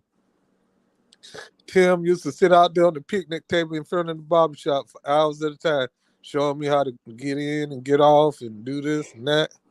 And I mean, he just taught me a lot, man. I mean, it's just so many Reverend Troys and so many people that would give you a helping hand. You know what I mean? And that's what I felt like the dog game supposed to be about. You know what I'm saying? Helping other brothers help another brother. Help another brother, help another brother. You know what I mean? And if you ain't doing that, and you like you was talking about the junk talking and stuff like that, man, get out of here, man. It's this ain't the sport for it, man. I mean, it's a sport, man. And my man Greg got out of the dogs about 3 years, but when he came back, I was able to talk to that man on his level. You feel me? Yeah, He right, I know was that was right. amazed. big. He was amazed at I where I respect. grew from the time he left and from the time he left until he came back. And see, Respect. that was about the time Thompson now was about to come over here then. Because that's when he bought Lady Gaga. And then Brown bought Lady Gaga from him. So, all that was the progression. So, everybody was hungry for learning. Everybody was wanting to learn the right way. And if it had anything to do with me, I was on it and try to show you the right way of doing things. You know what I mean? And then I was hanging out with Alan Bell, and he introduced me to Ronald Boyles, because him and Ronald Boyles was good friends, and he introduced me, and that's how I got to start hanging out around Ronald Boyles. And I learned so much from that man. You know what I mean? And I mean, it's a true what you call it, passing of the torch. You know what I mean? Because things that he showed me and I learned from him, he didn't have to share it with me. You know what I mean? But he did, which made me a better dog man.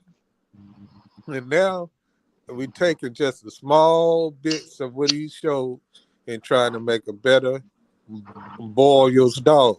I even made a group for Ronald Boyles. It's called All Boyles Old Stuff. And it's dedicated to Ronald Boyles just to Right. show the man his respect. Just like Thompson said, try to give him his flowers while he's living. And that's what Right. and that's why I started that group on Facebook. It's called All Boyles Old Stuff. And it's to the public. So anybody, if you're on Facebook and you want to be in a good group, and it's no none of the foolishness on there, and it's all about learning more about the Boyles stuff and sharing with other guys that got Boyles dogs, trying to find out where I can get dogs on that caliber. I mean, that's where it's going to be at on our Boyles old stuff, and I think that's going to be something that's good for For the blood. For the blood yeah, for itself. the blood itself. Right. Right. And it's called R Boils, and it's on Facebook. Old Correct? stuff. I, Yeah. R Boils old stuff, and it's on Facebook. And I want to say I appreciate. I just want to say salute to you, Fred, for doing that. And I had AQ Kennels in there talking about mentorship, and sometimes it's hard to find good brothers out there. I know about Fred's page, and Fred doesn't allow no foolishness on his page. So that's a good environment to be around. Good people that's into the dogs that just genuinely want to know. You got to get in where you fit in. You know what I mean? Just because you surrounded by bullshit don't mean you got to stay there. You get up and walk off. Go someplace else. Find people that are like-minded individuals such as yourself, and these are the people that you link up with. When somebody ain't on your mental level, don't keep shit going with them just to keep it going, because you look at it like that's the only source of information I can go to. Take it upon yourself to say, hey, man, I know I'm not crazy. I know there's some people that think like I'm thinking. Get around those people. Just for AQ Henry's, I want to shout out Impact Kennels. I want to shout out School Ref Kennels. I mean, I appreciate all of the love in the chat. Wild Mongoose Kennels. Eli Fancier, I appreciate you swinging through, brother. We're going to fast forward. Salute, y'all. I appreciate everybody supporting the channel and what we're trying to do over here, because the little speech I just gave is just how I felt, me personally, about the way I process information, that there's got to be people out here that's thinking along the lines that I'm thinking on. And I was able to do that. And, God is always a huge player in this thing. God put people in your life for a reason. So, some people may not be, religious or whatever, but just, whatever you believe in. They might not be religious, but it's only one true God. And the thing is, we as human beings, we know good and bad. I mean, we see it all the time. And, why not try to put something on the ground that's going to be prosperous, something that's going to be worth being around. And back in the old days, you just love sitting out on the basketball court around a lot of good guys, seeing a good basketball game. What's wrong with that? You know what I'm saying? What's wrong with going to a cookout in the park and everybody getting along? What's wrong with that? It ain't no more cookouts. It ain't no more. What's wrong with going to the club, and shaking your boom thing without somebody getting shot? What's wrong with that? Ain't no more of that, man. I was out there when we had a good time in the club and didn't get shot up like that. You know what I'm saying? Hey, I enjoy myself. Ain't no more of that. I bet you about that time now. Hey, you know what, yo? It's so crazy.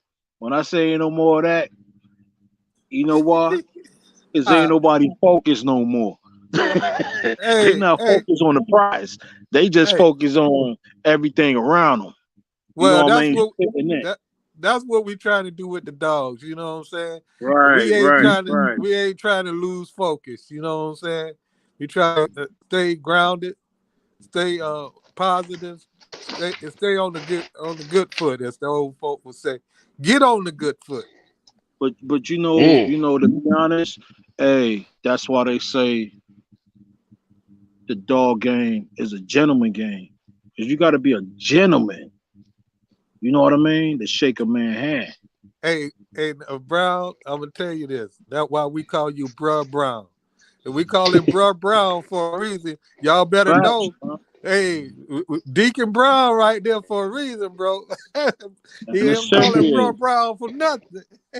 Man, it's serious, man, because he talk real easy and real slow, but don't get it twisted. You will get your head killed all the white meat. That's why I knew Brown was gonna cook up on that shit talking, because I know how Brown is. Like, I'm gonna tell y'all now, I'm a recovered hothead.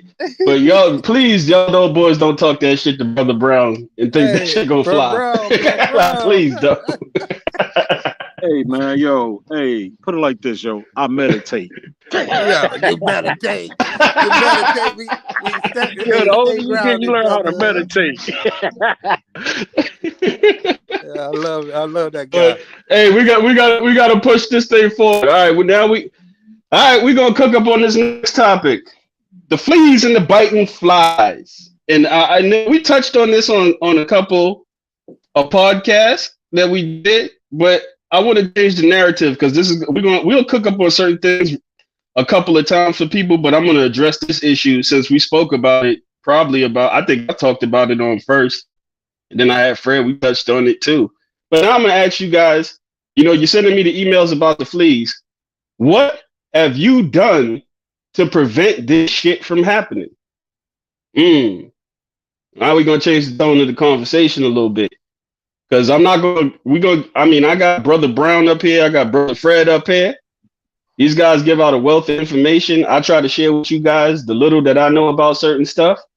And we try to give this information out. But it's getting warm outside. I talked to a couple brothers, got the emails. We got to get into a level of being prepared for shit. The weather's going to be breaking. It's getting warm outside. When you start seeing bugs and lizards and shit start moving around, the weather's starting to break. The fleas are coming. What have you done to prevent the situation is how you got to start looking at this. Just because you go through a season, I'm going to let you cook real quick, Fred, my bad. Just because you go through it, you may have not had fleas last year. You may have had a couple out there. It wasn't nothing crazy.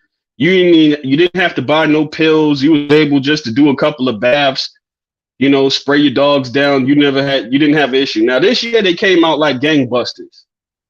You can't get caught slipping with this stuff. Some of this stuff is just routine maintenance.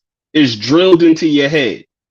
You got smartphones now. You can put it in your phone, your calendar. I'm going to start treating for fleas on this date. It'll pop up on your phone. It'll remind you. Yeah, the reminder is what they call it. This is how you guys got to start addressing this. Don't wait for the shit just to happen. And now you're reacting to stuff. Prevent. When it get warm, that first couple of 80-degree days, you start noticing, depending on where you at, some people still getting snow. It was hot as shit down here today. I was sweating. I was out here with a wife beater on and shit. Like, damn, it's hot. This is the time you start spraying your perimeters. If you're doing that, spray your perimeters. This is the time you start pulling out that bedding from this winter that we just had. All that old bedding that you got sitting in them dog houses. Now it's starting to break. Now you probably need to start pulling that shit. Know that these insects and animals and parasites, because it was the biting flies as well. All these jokers come. They visit you. They visit you every year. Think about it just like how I just said it to you. They come to see you. Whether you're expecting it or not, they're coming to see you. They're coming to see your yard. They're coming to see your dogs. Who are we going to chew on this year? Who are we going to fuck up and have their ears bloodied from the repeated bites? The patches of fur that's going to be ripped off of these dogs because they got fleas on their ass. And now it's so bad they can't even scratch them. Now they just grabbing mouthfuls of fur and they rather pull the fur out. This is real. This is how bad I want to get into some of the stuff that these animals cause and why these dogs look the way they look. I'm going to let Fred cook up on this, but I want to bring up Manny since Fred's just talking about Manny. Real good friends with Ant. Know the dog. And I remember he was having an issue. He was having an issue with the dog. I know how he keeps Manny. I know how Fred kept Manny. Manny he's a well taken care of bull. He was a well taken care of, rest in peace, Manny. He was a well taken care of bulldog. But this joker had an allergy to flea bites. And I seen Manny one day and I said, damn, he looking kind of rough. What the hell going on? And it was the fleas. But just so you know, dogs can be allergic to some of these bites that we're talking about. So you may not even have a flea infestation. Shit may be so real for you. You could get one flea on a dog and a flea bites a dog, I think like 30 times every minute or some shit they say. So you could get one flea on some of these dogs and they're ripping fur out. And now you out here looking like you don't take care of your animals.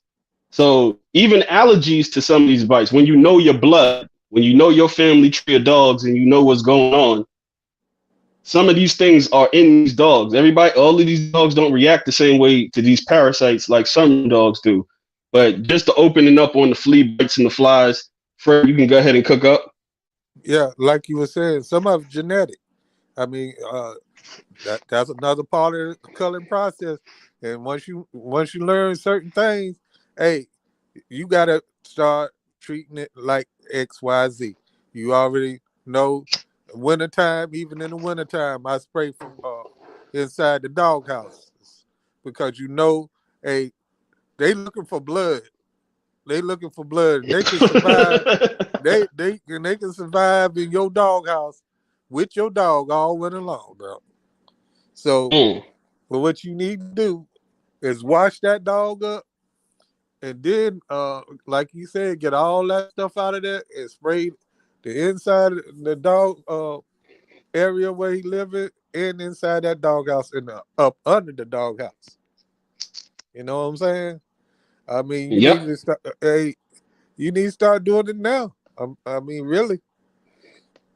I mean, now is the season, fellas. I'm getting emails already, Fred. I'm getting emails already. Don't start waiting till you see the problem, because if you wait till you see the problem, you already, hey, you about to spend the money, then, bro. You know what I'm saying? So while you can kind of like control it right now, you need to get on it, all on it.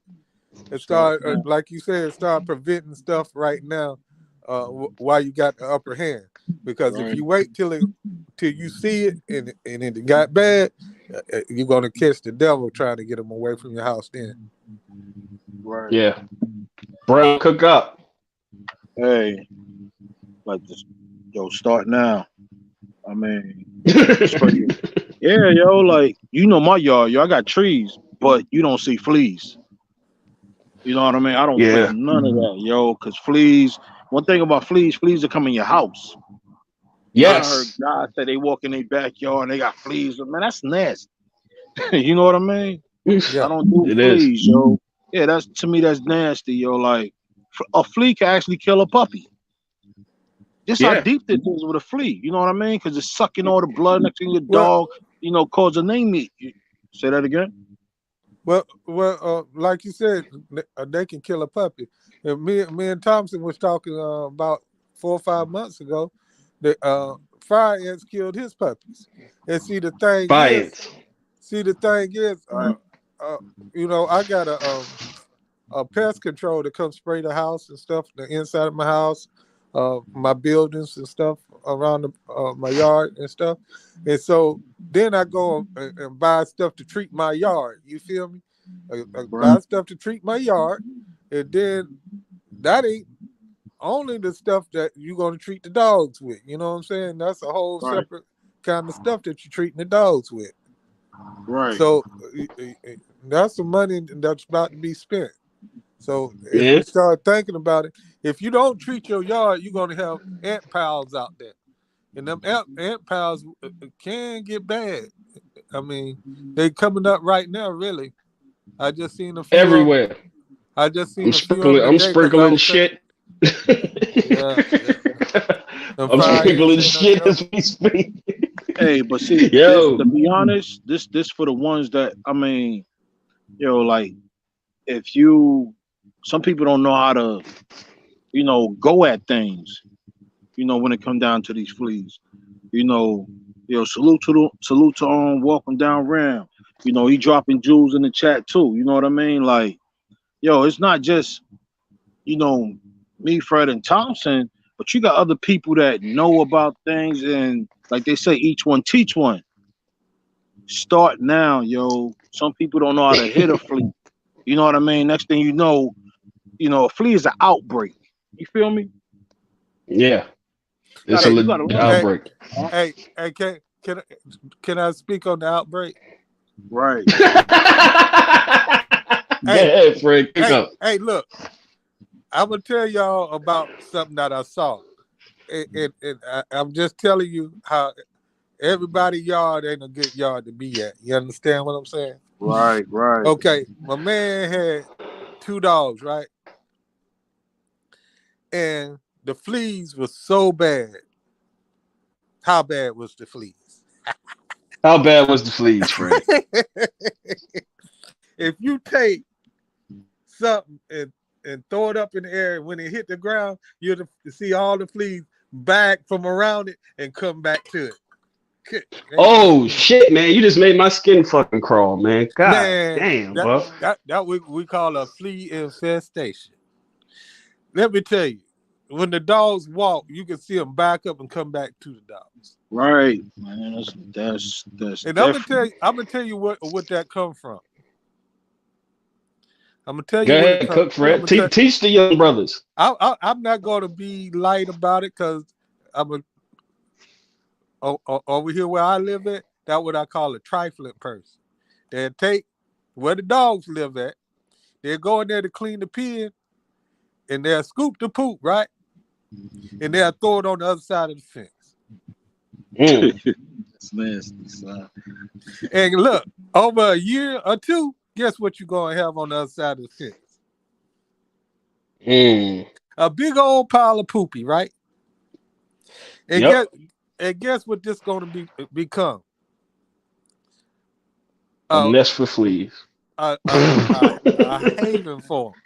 And guess what they're gonna move to? They're gonna move from that dung pile to the dogs. And don't you have no puppies or nothing, because they're gonna be dead as a doornail. So if you think you being slick or being lazy, you better go and buy you some. You know, one time I seen a guy had a whole lot of empty dog bags all over the place, right? And I was wondering why he don't take the poopy and put it in the dog bag and then put the bag in the trash for the trash man to come pick up. And if you think about all the trash bags he had on the ground, you would say, well, if he would have started putting poopy in there every week, after a while, some of this poopy will leave from around the house. You know what I mean? And then another thing, you need to have some lime. Lime going to help you out a whole lot. Go buy and don't buy any kind of lime. You can't buy the granulated kind. You gotta get that powder, son. Yeah, hey, look, you gonna get your hands dirty. You gonna get dusty. You understand what I'm saying? You gotta put on your hazmat face guard, and you gotta go out there and shake that shit like baby powder around them chain spots, boy. You gotta get on that lime. That lime is real. It's necessary, and I don't think we brought lime up on the podcast series, but for the young brothers, it's dirt cheap. I think I was getting a 50-pound or 70-pound bag of it for like maybe under $20. It wasn't super expensive, and I still get it because I go to the little old family stores that sell them and shit. But that lime there will save you. It cuts down because a lot of you guys are limited. Had a small yard at one point too. So you're limited on space, because this conversation is going to go into spots too, and why you don't want to be overwhelmed with dogs. You always want to keep some free chain spots that you could let sit for a couple of weeks, couple months. And when things happen, you can move dogs around and treat certain spots. So that's why you don't want to be flooded with dogs where you can't shift and rotate your yard. Where you can, if you know you had a dog on this spot for a long time, you lime it. We call it resting the chain spot. I let chain spots rest when I had a dog there for a while, or a couple dogs there for a while. I won't put nobody there for a couple months. I let that spot, let the grass cover it and go right back to normal. And then I rotate a dog back on it. You got to have space to do some of this stuff. And that lime is huge. It's huge for smells, odors, fleas. It prevents a lot of shit from coming around with the lime. And the way the Terminex guy, because I know Fred was talking about he used to pay to get his yard treated, and the guy would come by and do the. I had the same contract at the old house that I was at with Terminex, and when he would treat for fleas and stuff, he brought up exactly what Fred was alluding to: dog feces. There's something in the feed, I guess the hormones or something that they put in these animals. But fleas are actually drawn in the actual dog shit is giving off a hormone that attracts the fleas. It's almost like a precursor to where the dogs are at. So you got to keep that mindful too. That line breaks down because we all got them dogs. Everybody, you dealing with chain spots. We all got them dogs that'll take a big old pile of shit and then run back and forth, and you can't scoop nothing up. You be sitting there raking dirt. It's all over the place. Those spots got to be heavily limed because that dog shit has pheromones in it, and it draws all types of critters to the spot. So big on the lime. I'm glad you brought that up, Fred. Oh yeah. But you know what? I guess that's why I don't have fleas like that. 'Cause that shit gotta go. You know what I mean? That shit gotta go. I'll be damned if I gotta walk outside and smell shit. You know what I mean? Especially when you got neighbors, you know, not just shit, piss. Yeah. You know what I mean? Yeah. And those two combinations right there, that's a equal to your first problem. Yeah. Because with that comes I everything. use that shocking for that piss smell. Yeah, You that know, shock, that chlorinated, the granulate. A lot of you brothers, and you can go pick that up at a pool store. Get a big ass bucket of it. It's granulated chlorine, pretty much. It looks like the same, like Fred alluded to about the lime. Don't get the granule form. That shot comes in granule form, and you pretty much take a scoop of it, and you can mix it up with water, and you can actually control how strong you want to make it. But it's just essentially it's just bleach, but you can make it extremely strong. Go ahead, yeah, Fred. yeah. But when you put it down, you'll see it foam up, and you can put it on the red ground. You know what I mean? And the lime gets into the ground itself, and it normalizes uh, the ground itself. Like you were saying, let grass grow back and stuff. And like I used to use a little tiller to go in my chain spots and rake them back down to normal, and then throw the lime Mm-hmm. out, and that stuff will pop back in about 2 3 weeks, man. Yeah, make your grass grow. Just like that solar salt. The solar salt that we was Oh, that's using solar, back in the man. Did you tell them about the solar salt? I talked about it, but it wasn't done. We didn't have the podcast series Let back then. hey So hey let me tell you about the solar salt. Now, solar salt is Fred water put me softener. onto the solar salt, but y'all go ahead, Hey, listen to the solar salt. solar salt is a water softener, right?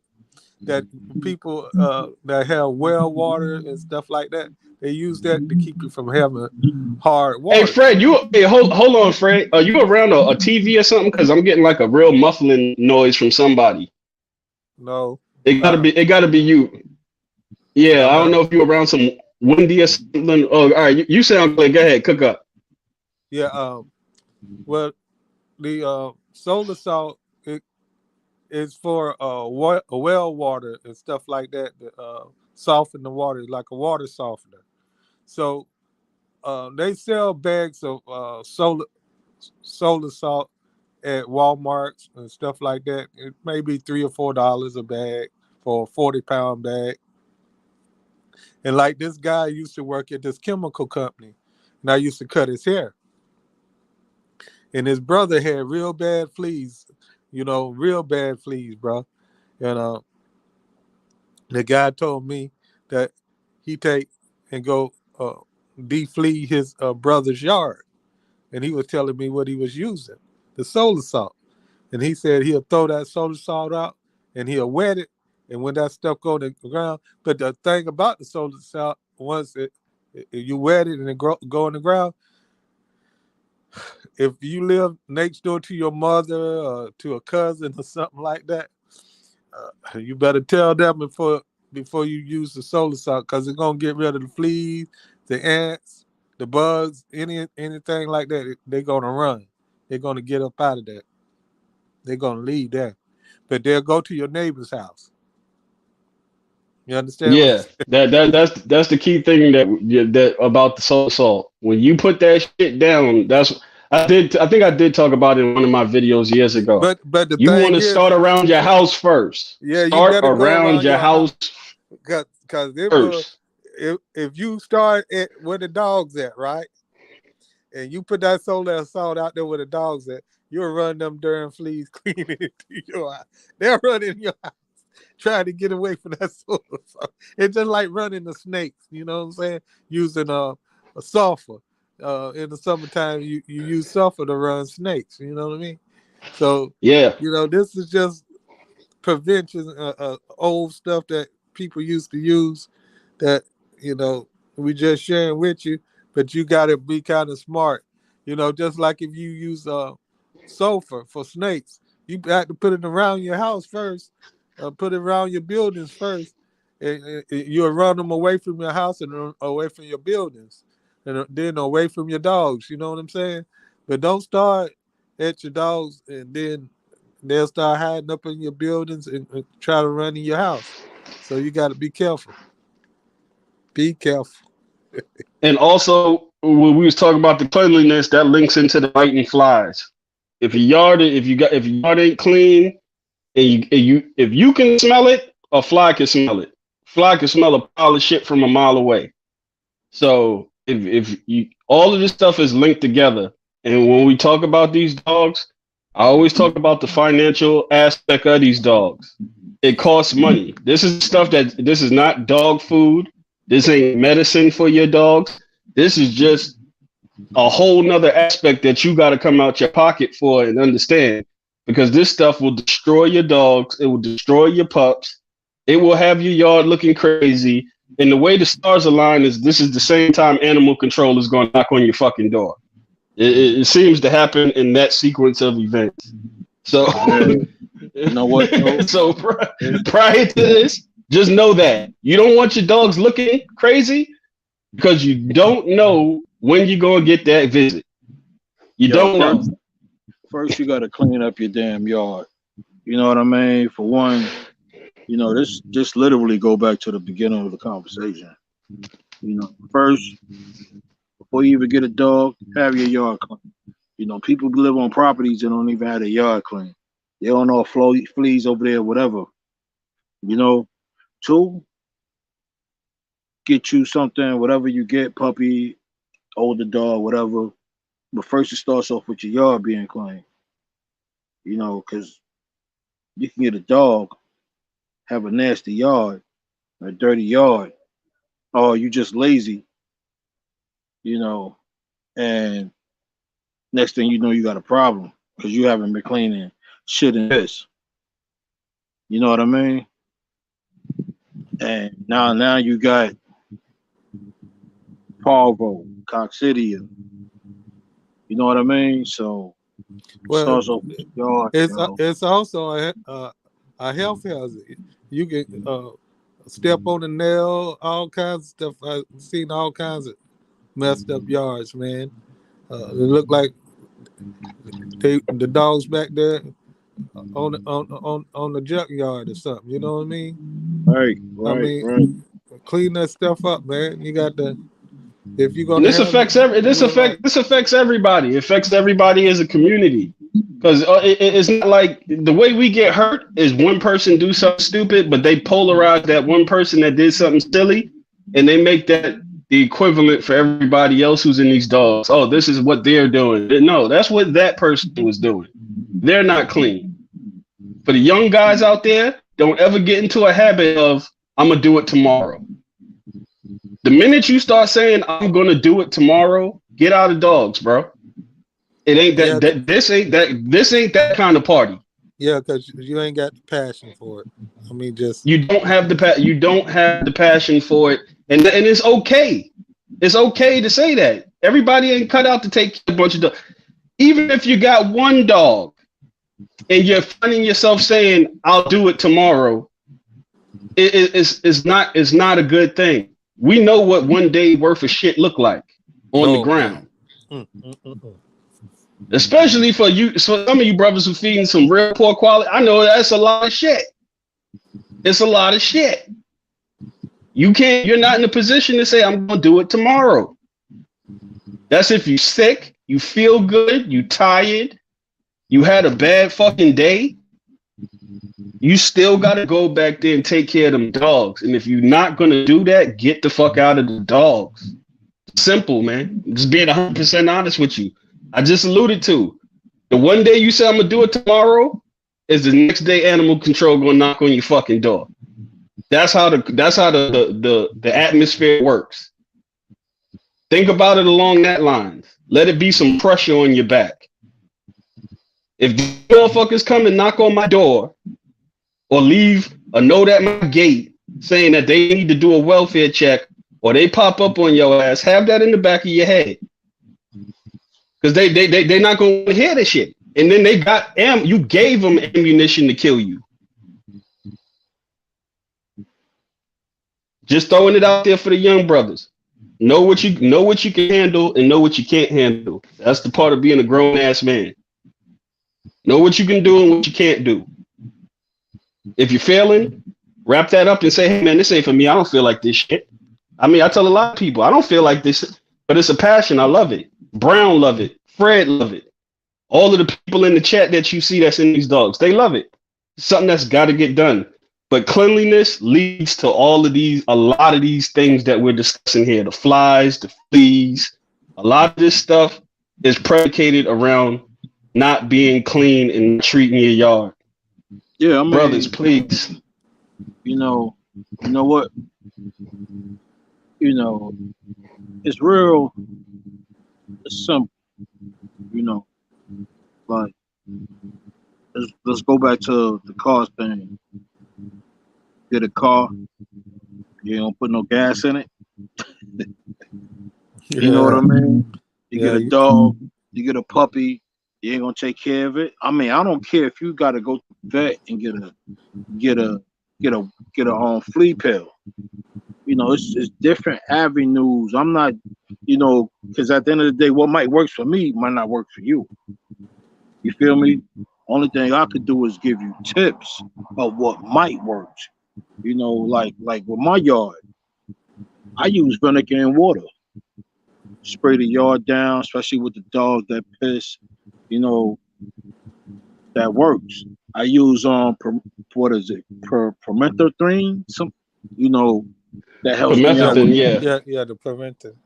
Right. It helps me out with my mosquitoes and flies and like I said, what might works for me might not work for you. Only thing I could do is give you some good advice. Because at the end of the day, it's real.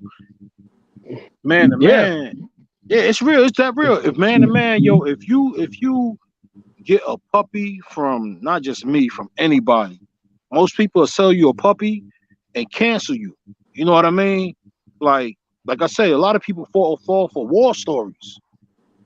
You know what I mean? Yeah. Like, you listening to a person that's trying to sell you something that's putting themselves on a pedestal, not trying to tell you to take care of his product. You feel me? Deep like that, man. Like it's that deep, yo. Like, I mean, I want to myself. I want to. If I give you something, I want to see that grow up. I keep it on my yard for that. Man, this is real. This is real, man. Man, I'll give it to somebody down the road that I know I could go check on it. I mean, like I said, man, only thing I could do is just give you some good advice. Only thing Thompson can do is give you some good advice. Fred, give you good advice. Man, I appreciate Knucklehead Kennels. Appreciate Michael Fargood, Joe Lewis, Tank the Bully, El Fancier. Welcome down, Ram. I appreciate you keeping my chat popping. Salute Power, a.k.a. Gamed Up Kennels. Soul Power, I apologize. Soul Power, a.k.a. Gamed Up Kennels. Richard James, T-Dog. I appreciate everybody who's swinging through. We're going to get up on our last subject, and that's the bad mothers. Salute in the chat. Man, we rolling up on 2 hours. I knew that talking shit was going to be a large part of the podcast, but the last thing was the bad mothers. And what you call? I appreciate Fred bringing up Beretta, and for a lot of people who watch Thompson's Kennels, there's a large people who are huge fans of Mailman. Mailman is off of the puppy killer Beretta that Fred brought up. I mentioned it in the yard video. Now, I took that upon myself because I knew Fred was invested in that breeding. And she did what she did. And I was able to acquire the dog from Fred. And I said, I'm going to go ahead and do this. I'm going to see how this rock out. Maybe it was an age thing. Maybe it was an environment thing. We don't know. This is the first time Fred bred the dog. I said, I'm going to roll the dice. I knew the quality of the bitch because everything about this dog I liked except that part. I ain't She lying. was a phenomenal fucking dog. Woo, But fish she grease. fish Hey, grease. she on 100 all day, every day. This is mailman's mom. Beautiful conformation. I mean, I babied that dog up. You hear me what I'm saying? And she raised the puppies for me for 3 weeks, man. And those were some of the biggest Boyles puppies Manny ever had. Ever had. I seen him. I seen him in the picture lined up. I said, I Lined up. couldn't believe it. I thought somebody had stole my puppies, man. I remember that day. I remember that day like it was yesterday. That shit first popped off and you called me and you don't cuss a lot. I know you for a long time, over a decade and some change. Fred don't even cuss like that. Well, I called Fred, or Fred called me. I can't remember what Oh, happened, Lord. but I the had to ask the Lord to conversation and forgive me. Lord, please forgive me. Fred was sounding like a pirate on the goddamn phone. I said, "Oh, this shit popping off." He said, "I think somebody got me." I said, "What?" He said, "Oh man, I'm hearing Fred cuss up on the phone." I said, "I know ain't nobody brought Fred. They ain't stupid enough to do that." Yeah, it was crazy, man. Man, she was a puppy killer. She take them out and eat them. She was brutal with it. And I got the dog. I bred the dog to Hustle Man. This is famous. This is one of my most important breedings I ever did, really, for my yard and this line of dogs that I've been dealing with. And a lot of people will say, why would you take the risk? Like I told you, everything about this dog was phenomenal except that aspect of it. And I was going into the situation mentally as I'm not really pressed for females off of this, if you catch my drift. If I get this off, I'm looking for a male. Mailman was the only male off of that litter. Like Fred alluded to, this dog will give birth, clean the puppies, take care of them, take actual phenomenal care of them. This is why this is the reality is with some of these dogs. She would phenomenally take care of these puppies. You'd be sitting there. I was literally calling Fred like, "What do you got going on over there?" I'm chilling. And shout out to Joni Winchester, to Tonka Kennels. I bought a Sorrels dog from her, and I had this Sorrels dog next to my high box. I'm laying in bed, and this dog is barking. It's the only dog barking on the yard. And I'm laying there, and I'm at the old house. I'm laying there, and I wake up. I say, "What is that?" And then she barking. I'm like, "Man, shut up." Try to close my eyes. I got to get up and go to work. But she's consistently barking. And now the bark kind of changes. It started off with that silly puppy bark, and then it turned into like, "Hey, you better bring your ass out here," bark. And I got up and I came out there, and that dog flipped like a switch. She was just on it. She was on it. I was able to save 3 dogs off that litter. That was Mailman. Everybody knows him. Miss Hustle. Everybody knows him. Somebody asked me in the comment, "What's the thumbnail of the dog for the podcast?" That's Paperboy. Paperboy is a direct son to Miss Hustle off of this bitch. So just to let people know how the story completely turned, I was able to get 3 dogs, save 3 dogs off that litter. One of those dogs, this alludes back to the culling process. One of these puppies was a carbon copy of the mother. Reminded me everything of the mother. Fred, you talked about pacing. Little puppy used to just pace. First phase of culling. Hey, you remind me a lot of the moms. This may be too much where you remind me completely of the mother. So she got culled off my yard immediately. I had 2 more puppies. I had Mailman and Miss Hustle. Miss Hustle, little bat ear black dog. Y'all see her in some of my videos. I had her. She reminded me nothing of Beretta. Complete polar opposite, attitude-wise, for a pup. Aggressive, high prey drive, but very reserved. Even from a little puppy, you can see these traits in this dog. That's right. I was in my culling process. I said, I'm going to roll the dice with her. I'm going to roll the dice with her. I like that. And I'm going to take this male and I'm going to move on about my business. And that's what I did. And these dogs have become pivotal in my program. years later now, Yeah. and they're not producing dogs that kill puppies. I haven't had that issue in a while. There you go. It's just blatantly murder puppies. But There of you course, go. Beretta got culled off my yard because I'm not going back to that. That's the culling process. I wasn't personally going back to that. Brickyard called me on the phone because he loved the dog too, just like I loved the dog when I got it from Fred.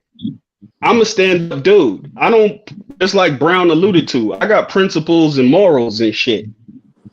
When Brickyard called me about that dog, I told him exactly what was going on with that dog to the T. I said, I don't know, you're not going to know when it's coming, but she's going to do it to you. But at the same time, Brickyard saw the caliber of dogs that I was able to get off of her.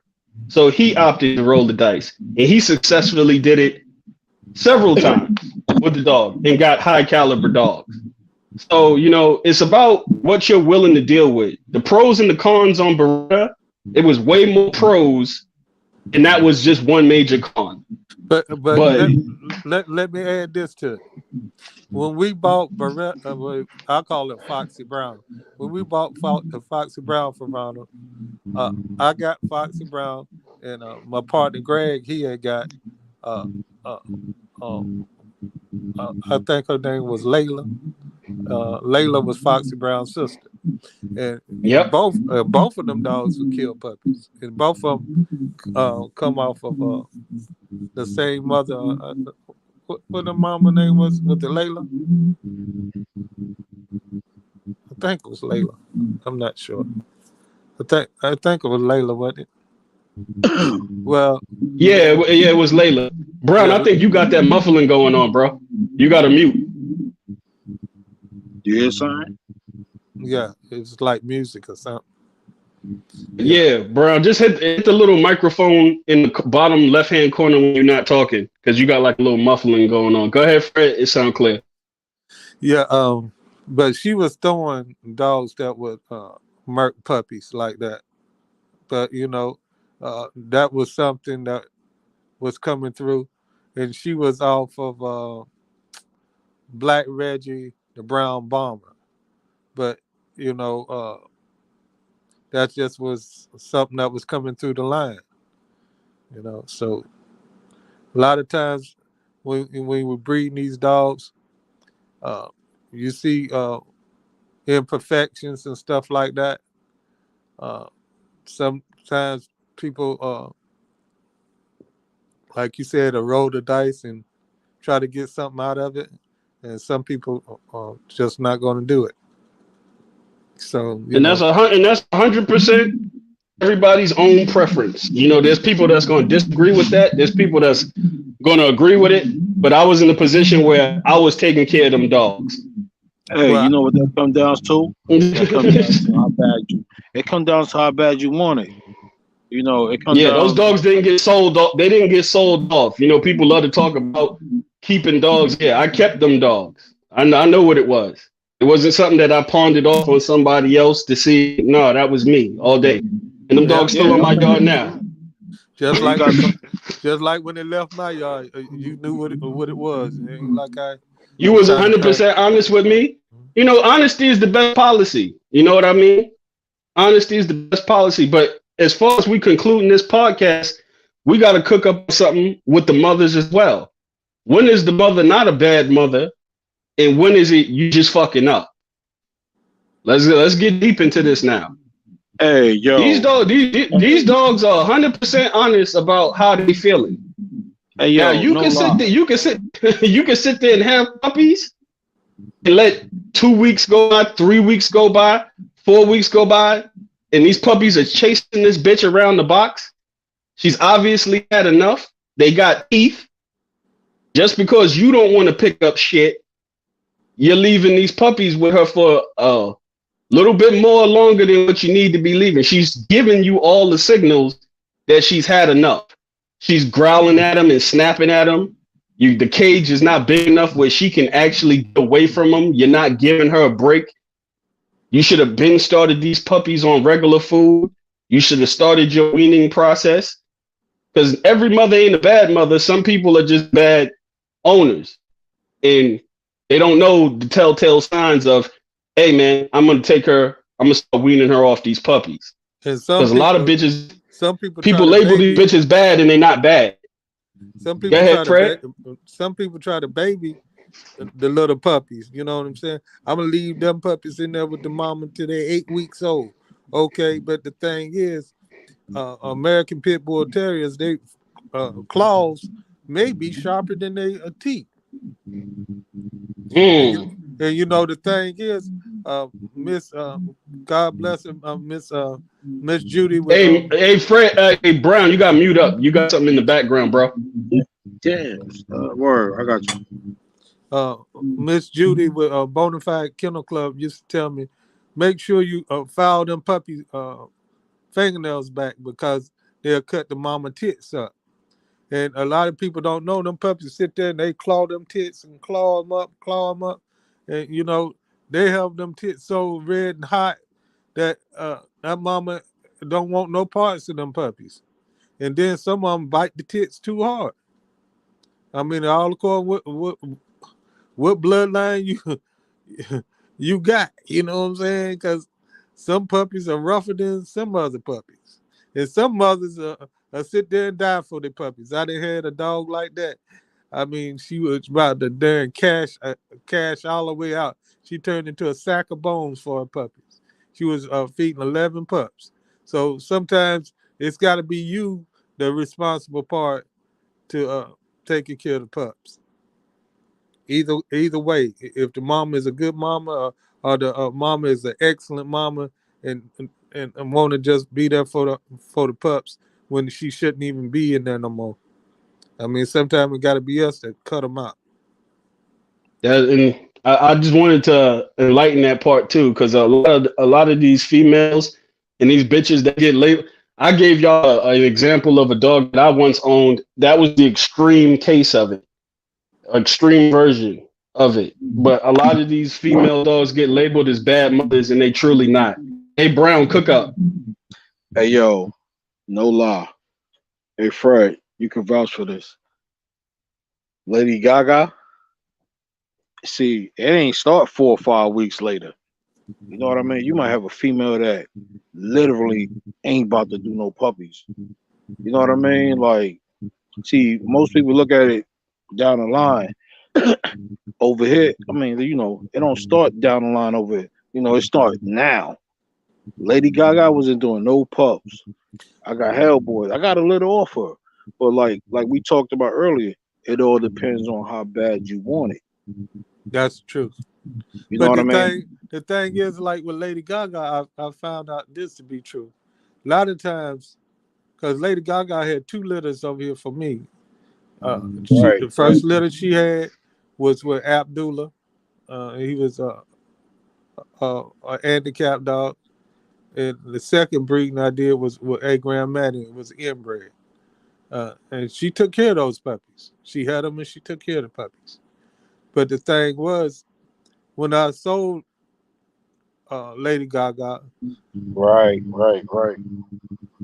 people wanted to do other things with Lady Gaga. And I believe Lady Gaga mind got blown. Once her mind got blown, it wasn't no coming back to letting her be what you call it, Right, a stay at A home brew bit, mom. a brew bitch. She wasn't gonna be a right, stay at right. she Right wasn't gonna about be that. no stay at home mom no more.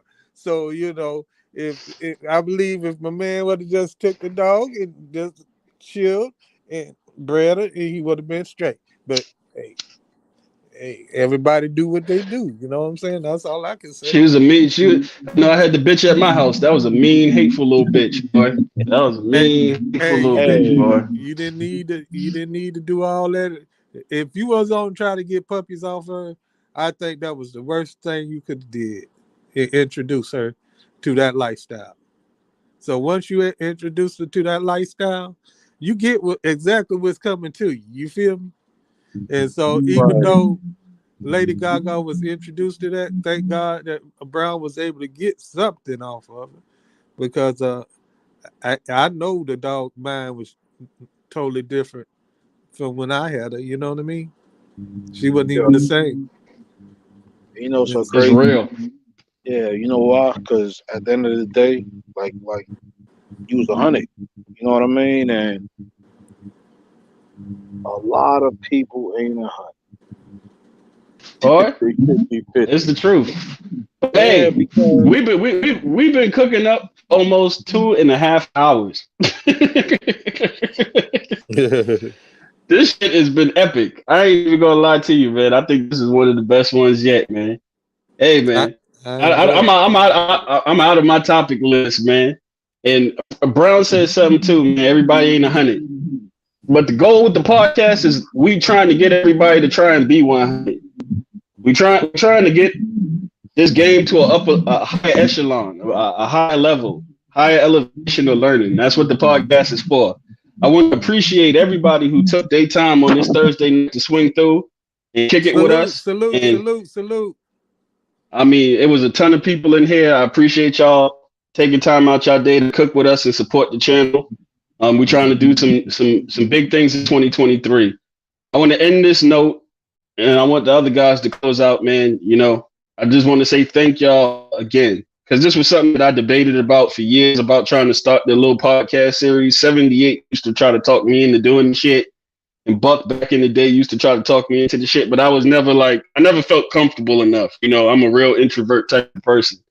But, you know, after the years went by, I said, man, I think I should be able to try to, you know, attempt to do this. This is something that the community and a lot of young brothers really need. And I've gotten a plethora of emails, phone calls from personal friends that they nephews caught these lives and hit them up like, man, he started a podcast for the young bros, man. They out there trying to like teach us just the basics of the basics and how to keep the dogs alive and things that I just want to say thank you to everybody, man. I greatly appreciate that shit.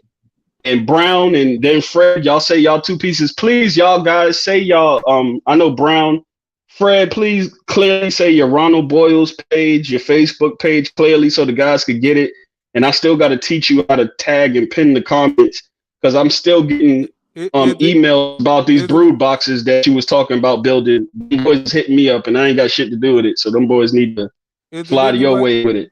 Is it any way you can put it in the tag? I was trying to figure it And out. I couldn't figure it out. actually when we get off the live, shoot me a text message exactly how, because I don't have Facebook and all that shit. So I got my wife will know how to do it. But just shoot me exactly how you write it on there, and Yeah. I'll get my wife to link it on my page in the comment section. And I can pin it because they're harassing me about these boxes that you building, and I guess your Facebook joint ain't show up the way it was. But Brown, go ahead. Say your closing piece and your internet information so people could contact you. yo, y'all could check me out on Instagram, Brown Kennels. I'm about to get back into the YouTube thing. That's Brown Kennels, and like I said, salute to you, Thompson, Fred. Appreciate all you guys that tuned in, and let's just keep this dog thing going, man. Let's just keep it going. Hey, I could live with that. Hey, mute after you done. You got something in the background. Hey, Fred, your closing words for the chat and the community and your internet information, brother. Okay. You can find me on Facebook, Fred Davis. Fred Davis. And you'll see me on there wearing some little glasses with with a little doggy hat my grandkids gave me. Puppy hat. A little puppy. It's a puppy hat. Hey, thank you. It's a little puppy hat. It was a joke, y'all. So you know what I'm saying. And that my And that's grandkids how far figured. we go back, Yeah, son. my grandkids did that to me years ago, and it just stuck with me, you know. But you'll see a little doggy hat and some glasses, and it's Fred Davis on Facebook. And then I just started a new group on Facebook. It's called R Boils uh, Old Stuff, and that's to the public, so anybody can join it. And we're trying to be respectful on there, and if you got any great information that you want to pass along, especially Mr. Garcia, could you please get on my uh, Ronald Boyle's old stuff? Because, hey, man, we'll love you to be on there because I know you got all the good information that you can pass along to us. Hey, shout out to Schoolboy Mr. Richard Garcia. Catch him also on Sundays on Game Talk Live. That brother there, and check his own personal page out too. He's got a YouTube page too, And where he he's got just all breaking of down that certain dogs. a lot of old information all the time, man. I mean, he's just a great brother. Hey, man, we're going to end it on that note, man. Everybody have a blessed one, man, and we'll catch y'all on the next one. We're not doing every Thursday. It'll be the week after. So not this Thursday coming up, next week Thursday. Check out my community page. I send the links out when we're going to do the show. I try to give it a couple days prior to the show so people could catch it and know that it's coming up. And other than that, man, y'all have a blessed one. Have a blessed one. Thank you. My boys.